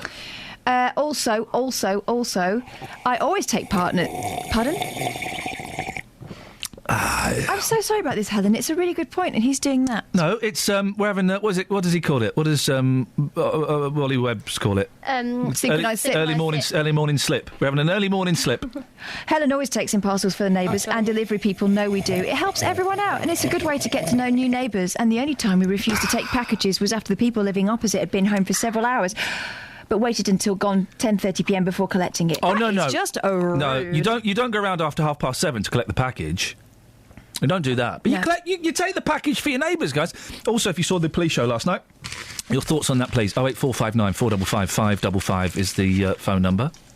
Janet thought it was a brave and ultimately brilliant piece of TV. It showed the police at their very best. Kath can't do it. Kath can't slurp. Kath can't slurp. I don't slurp because I am a lady. Slurp on it. Go on. No. Slurp on it. Certainly not. The very idea. You don't have to slurp. Go on, slurp on it. No. Put it in your mouth and slurp on it. You put it down. Pick it up. Right, here we go. Pick it up. No. Pick it up. All right. Put it down. No. Leave it on the table. Okay. Fine, you've done it. You've done what I told you to do. I told you to leave it on the table. You've left it on the table. I'm not slurping it, though. And that was your aim. Pick it up. She picked it up. Put it down. Pick it up. Pick it up. Put it in your mouth. Slurp on it. Like a good girl. Go on. Thank you very much indeed. Mark's in Bletchley. Good morning, Mark. Hello, Ian. How you doing? You're on form today. I'm just about getting away with it, Mark. Oh, great. Yeah, smashing. Yes, All right, Jim Bowen, what have you got for us? It's funny. Recently, I compiled a list of my favourite travel presenters. Oh, yeah? Yeah, I stuck it on my Facebook page. It's a bit like getting them a bit of credit because they do work really hard. So who are your favourite travel presenters then? Well, number one, I'm down Bletchley Town Centre at the moment, so I've got my tranny on my belt sort of thing. Oh, so cheeky. Yeah, you'll have to say that. And the top one is Anne Bond, and Anne Bond made it to Radio 1 last week. Hey, yeah, I posted it on your Iain Lee. I saw that. Yeah, I saw that. Yeah. Oh, that was you. All right. Yes. Okay. That was me that done that. So she made it to I think it's a Greg James show on Radio 1. So not proper Radio 1 then. Well, yeah. Well, it was proper Radio 1, but yeah, Nicola's brilliant. She's really developing her own unique style, isn't she? Yeah, she's fun and she's got her own Facebook page. She's fruity. She's fruity. Yeah, yeah. Will you be listening? I'm assuming you'll be listening to the announcement of the National Travel Awards 2014 gold medalist, quarter two. I certainly will. I shall get my vote. I think there's a Sony on the way here, Ian. Mark, thank you very much indeed. Graham's in Hemel. Good morning, Graham. Morning, Ian. Are you as excited about the Travel Awards as Mark was? Oh, totally. Can't wait. It's going to be groundbreaking stuff. What have you got for us, sir? Just like the parcels. Oh, yeah? Yeah, my neighbours, they must get one, I don't know, one every 2 weeks or so, and they always give us a chocolate bar, big massive chocolate bar, and the kids love it. Oh, really? What, so they get a parcel, you get delivered to yours, and then they give you chocolate every time? They certainly do, yeah. Me and my wife one time, we were arguing about it, saying, we can't, we're getting sick of it, because it literally is every other week, like, and we said, but what about the kids with the chocolate, and they always guaranteed with the chocolate. Well, I was thinking, the woman, one of the people who lives near me, who's reluctant to take parcels, I was considering getting them a bottle of wine. Yeah, well... Yeah, until my wife said, maybe wine isn't the best idea for that person. Perhaps they enjoy wine a little bit too much. Hey, mate, well, cheap wine, eh? Yeah, cheap wine, that's the way to do it. Graham, thank you very much indeed. Bar of chocolate every time you get a parcel. I've been doing it for nothing. You're ripping me off. You do it for nothing because it's neighbours. I bet Matt in Luton is heartbroken by this state of affairs, aren't you, Matt? Well... Hello? I'm afraid to tell you I will never, ever again take a parcel in for anybody. Oh, not you, Matt. I thought you were old school. He's been burnt. You know I got done. Tell us what happened, Matt. I was in the front garden cutting the grass. Postman turned up. He had a big parcel, quite a big, heavy parcel. Big sack? It was a part for a car from next door. So I said, I'll take it in. Of course I will. Put it in the porch. I carried on cutting the grass. Finished cutting. I went round the back. I'm legs akimbo at the moment, Matt. What's that? Well. I'm legs akimbo. Got my legs up on the table, and they seem to have you can have your legs where you want. You won't believe this. Go what on. happened. Tell us what happened, fella. Ripping yarn. Come on. If you let me do it, let me say it, instead of butting in all the time. Matt, butt is an interesting choice of words, but I am letting you do it, Matt. I didn't mean to break your flow. Apologies. Let's start from the beginning. So, you were living in a house. I had the parcel in the porch. Let's go back to the beginning, Matt. Come on, focus. You live in a house, and what happened? No, I live in a bungalow next door. I took the parcel in. I would consider a bungalow still to be a house. Oh, bloody. Would you not, Kelly, would you consider a bungalow to be a house? I live in a bungalow. You're a pain in the arse. Do you want to hear this or not? Catherine, would you consider a bungalow to be a house? It doesn't matter. He had a porch. He put the parcel in there. Matt, carry on. Hang on a minute. Bungalow's a house. I have a bungalow. OK, Matt, so you've got a house. Do you know why they... Hey, here's something. Do you know why they call it a bungalow? I'm not saying a word. Do you know why they call it a bungalow? You just get on my nerves. So I tell you what, this is good. Hey, Kath, do you know why they call a bungalow? Doesn't it come from Hindi or something? I thought it was Spanish. No. He's going to tell us, so tell us, and let's get it over and done It comes from Hindi, bungalow. I couldn't get my monkeys. Bungalow. And it's a one-floored apartment, usually made out of straw. So they don't have an upstairs, and it's called a bungalow. Good. Anyway, Matt, so you live in a house. I'm so pleased to hear that, Ian. You've really helped me out. I'm just going to Google bungalows. Matt, can you get to the point of the story, please, mate? Because this is really dragging on quite a long time. Yes. Well, who's dragging it? You are. You're dragging it. You won't tell us the story. You live in a house in India. You haven't got a top floor, and then you stole a lawnmower or something from a postman. I'm really losing the will to live. Oh, God. Oh, it's Gujarati, it's not Hindi. Silly. Yeah, Bungali. Kelly, I'm going to hang up in a minute. Tell us the story before you hang up, you irritating old man. I can't take this crap. I can't take... Right, he's gone. It's from the Gujarati Bangalo.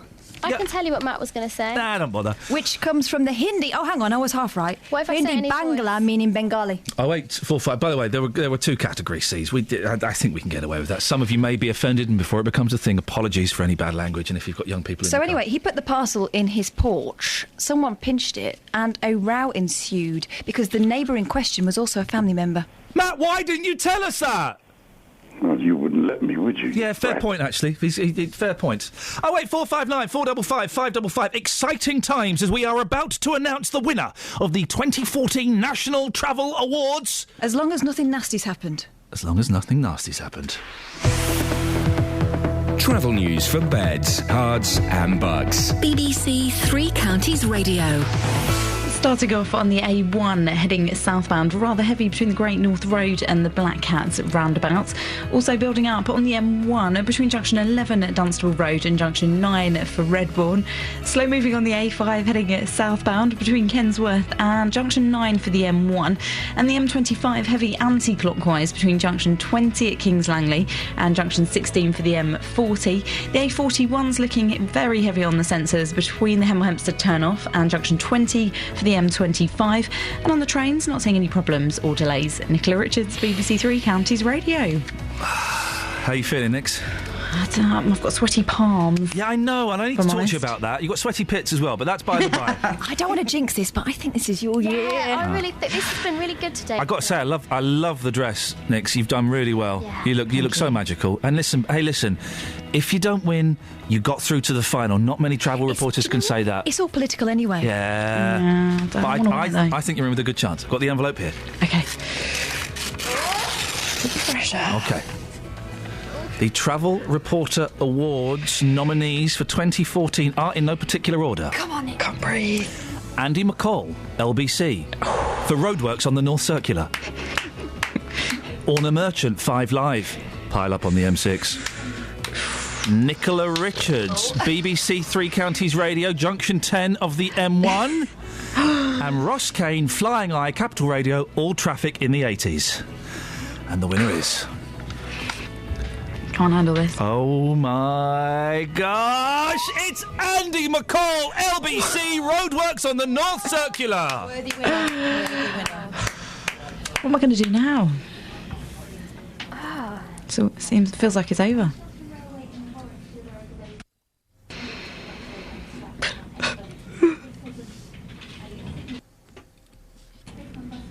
Depressed. That was I honestly didn't know that was gonna. I didn't know that Andy had won. I honestly didn't know that. I mean, she's got to do another one in 15 minutes. It's Well, gonna unless could we get Andy to do that one? We probably could is he actually. available? Let's phone up Ferrari, who I'm good mates with, and see if we can get Andy, award-winning. We can swap. We can swap. Yeah, let's try and get Andy McCall on, because to be honest, I don't want to lose her on. I mean, the show is award-winning, Exactly. so we need to keep it up. Yeah, let's. Okay, here's a plan. Nicola who? Show business. Exactly. It's 8:47. It is Tuesday, the 30th of September. I'm Iain Lee. These are your headlines on BBC Three Counties Radio. Bedfordshire's Police Commissioner says widespread praise for last night's television documentary on the force justifies the decision to let the cameras into Luton Police Station. The National Audit Office has been asked to look into comments made by a councillor on this programme about the Luton to Dunstable busway. And a report has revealed that an elderly man who had Parkinson's disease and dementia died after not receiving his medication at a care home in Bedford. Coming up, we'll take more of your phone calls on the police documentary and taking parcels in for your neighbours. But before that, here's Georgina with the weather. Beds, hearts and bucks weather. BBC Three Counties Radio. Hello there. Well, things are brightening up quite nicely and we've got more sunny spells on the way. There are a few showers around today, but they're pretty isolated, so not everybody will see them. And with temperatures reaching 20 degrees Celsius, it should be quite a pleasant way to see out September. Now, tonight, with clouds over, we've got some patchy rain pushing eastwards with lows of 13 degrees. And tomorrow, the further west you are, the brighter it should be to start off the day, but elsewhere fairly cloudy. And we hold on to a lot of cloud for much of the day, although it should be feeling a little brighter by the afternoon with temperatures up to 19 degrees Celsius. Now, it's looking largely dry on Thursday with just the possibility of a few light showers. Dry and bright by day on Friday, but becoming wet and windy through the night. And then on Saturday, a much cooler, fresher feel to the day. That's your latest forecast. My boy's just had his first piano lesson. He's only 4.5. Every weekday morning, local opinions. Well, I think it's a very difficult proposition. You really cannot allow your heart to rule your head. Local stories. I wanted to call my house Hardcore Mansions. They refused that on 2 separate occasions. I wasn't leaving the house through the fear as to what I would find when I came back. Local life. I bought a car within 3 months. It's rusty. They said that the deposit would be forthcoming. It wasn't. The JVS Show. Weekdays from 9 on BBC Three Counties Radio. Call 08459 455 555. BBC Three Counties Radio. A lot of nonsense in today's show.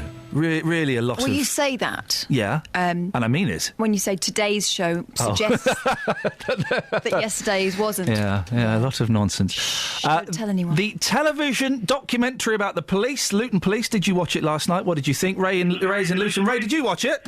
Hello, my friend. I thought it was very, very good. Very intriguing. Yeah, I was stuck to it.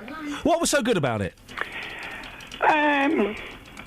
I think the way it was put over and the way it was put together, the way you had the prisoners coming in between. Do you, has it changed your opinion of the police?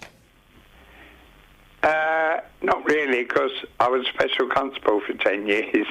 Ah. So I've seen. So you've been inside the police. You know some of those situations. Do you think it portrayed it accurately? Yeah. What about those people? We had some critics yesterday, Ray, who were worried that Luton Police in particular has been involved in... Well, it's got some dark marks over its head. Is this a puff piece that's trying to divert our attention? Not really. Ray, thank you very much indeed. Sorry, I was distracted during that because, Catherine, you're smelling your pits. Yeah. you actually got your arm up, having a good sniff of your pits. No, I was having a stretch. No, you weren't, mate. You were smelling your pits. Well, I think I might have forgotten one. We got a roll on this morning. No. It's all right, though. I've not got a disco ring. Sweaty Betty? Oh, I have a bit. Oh, mate, the thing is... You are a little bit stinky. Peter is on the line. Good morning, Peter. Good morning, Ian. Peace be with you, brother. Oh, thank you, sir. I need that for the next couple of days, so thank you very much indeed. What you got for us? 2 things. Today, picture the scene. Yes. Man getting off an aircraft. I wonder where that was going. 1939, waving a piece of paper. Yes. Peace for our time. We've all seen that image. I have in my hand a piece of paper. And it all went wrong, didn't it? Neville Chamberlain. Was that wasn't today, was it? It was today. Hey, today, and today in 1998 was the first episode of the 11 o'clock show. You see, it all ties together. It all happens. It all happens. You know our bungalow is called a bungalow. Yeah, I do. Yes, I have this. This is gospel. It was way back in the 20s, I believe, when Nigel Snodgrass was having a house built. It's a magnificent house. It's going to be the business. Here we go. Run out of money, and after getting up to about 10, 11 foot, he said to the builder, "Bungalow roof on." Nah. Good times. That's the true meaning. Peter, I'm going to have to cut you off. Let's go to Fardre 3 and... sorry? You meant... Fader, but she's written in French for some reason. She's written Fardre. Forgive me, Fardre, I have sinned. Forgive me, Fardre, for I have sinned. All right, stop now. Justin! Morning, boss. It really is a load of old tosh today. It's all over the shop, the show. I quite enjoyed it, actually. Well, I know, because you're laughing at me. No, not really. Some great feedback on the programme about Luton Police Station last night. There has been some interesting feedback on that, and it's... sorry, Kath, stop smelling your pits, love. I've really forgotten one. It's her right one, guys. Wow. Now, parcels. This is... Up against me, I smell nice. Okay. Sorry? Nothing. Oh, they're sniffing each other next door. Some people were paid to watch that, not me. Kelly's rubbing up against Catherine so that some of her would pay to watch that. I'm going to turn the microphones off because it really is thoroughly unpleasant. So, I'm disappointed, upset, angry that my next-door neighbour is now refusing to take any parcels for us. We don't get lots delivered. They've had 3, I think, in the last 20 months. I think this is outrageous behaviour. I think it really is symbolic of the decline of neighbourliness in Britain. I don't get your beef with this. What? I really don't, because I had a situation about 2 years ago where I had new neighbours that moved into the block of flats, and they went to work all day, and TVs were being delivered, stereos were being delivered, kettles were being delivered. I am not their receptionist. Deliver it to your work. Toasters. I'm having an afternoon snooze. Breville's, cutlery. It happened about 6 times. Microwave. Yeah, exactly. Curtains. Crockery. Washing machine. Yeah. Not quite a washing machine, no. Cruet set. Why is it your neighbour's responsibility to look after you as your PA? Fondant. George Foreman grill. Quite handy. Blender. No, too messy. Juicer. Too messy. What's your beef, mate? I just think, why should I? Or because you're their neighbour. I'm genuinely, I'm furious, Justin. Because you're their flipping neighbours, mate. No, not at all. I think if it's a one-off, that's absolutely fine. But if you a one-off in a minute. If you want that item so much, you should be there to collect it. Oh, mate, that's not how life works. You deliver stuff, and they don't always deliver on time, or you're not always in, or they won't always leave it by the door. But, so they go and knock on next door. Excuse me, do you mind taking a parcel? Of course I don't mind. I'm a neighbour. I'm British. It's what we do in this country. It's what separates us from other countries. So you don't do that in France. We don't take neighbours' parcels in France. In Britain, Justin, we do it. It's the British way of life. Right, so you're too busy. That's having your neighbours all working around you and your schedule. Iain, I've been on the streets this morning. To be fair, the majority of people, of course they would accept a parcel. Of course they would, because they're decent people. But I found a couple of people... But you in a minute, I won't do that. I found a couple of people who would never accept parcels for their neighbours. Is this package just going to be people who are agreeing with you? Well, I'm not accepting this package. What? I am not accepting this package. I'm sorry. I don't want to accept any packages from Justin anymore. Because why should I balance? Oh, come on, don't be mean. I'm not accepting a package for him. He accepts yours. Only because he has to contractually. Do you want to hear it? Here's a couple of people who would always say no to parcels on behalf of their neighbours. Take a listen. Sir, you would refuse to take a parcel for a neighbour. Tell us why. Can't trust no one. What do you mean you can't trust anybody? Who can you trust? What, so you don't know what might be in that parcel? Never know, yeah, true. So you always refuse? Depends on the person, really, innit? If you don't know the person, you always refuse? Yeah, definitely. Nathan, when it comes to parcels being delivered at your front door, it makes you quite angry, doesn't it? Depending on what time in the morning it is or afternoon. I just tell him number 8 or something down the road will take it, not me, mate. I'm never in. You confronted your neighbour and said, enough's enough? Yeah, I told him, you better send it to the other next door neighbour. He said, that's fair enough anymore, so I don't get any more parcels. And it's not because you're grumpy, it's not because you're angry, you're just saying, look, I work early in the morning, I have a nap in the afternoon. No way. No, I don't accept for that. I won't sign for it either. Never know what it is, do you? You never get accused of something, could you? Could have was accused of something and getting robbed in something and you're in the frame, so you just let it be. If they're not in, they're not in. If they're in, to the other neighbour, not me. So even if they've knocked at every other door and you're the last one, you're the only person that could accept it, you still would refuse to sign for it? They've got a doorstep, haven't they? They can't leave it on a doorstep if it's valuable, can they? No, they better put it out the post office then. Can you believe that, Kath? Neighbours. Everybody needs... Oh, I'm not going to do it. You don't know what it is. What, is it going to be a bomb or a gun or a stolen VCR? It says Amazon on it. It could be anything. Flipping it, mate. I think that's absolutely shocking. Mean. It's just a word on the street. No, it's the word that you've censored because you spoke to loads of people who would take the packages. So I said to people, would you accept the package? Yes, I would. Yeah, great radio. Are you still wearing that monkey suit? Yes, I'm still wearing my monkey onesie. I've tweeted a picture. A lot of people were asking for it, so I tweeted it in the end. But I think I proved to you this morning I can deliver content in a creative way and a comfy way wearing a monkey onesie. I don't care if it's comfy.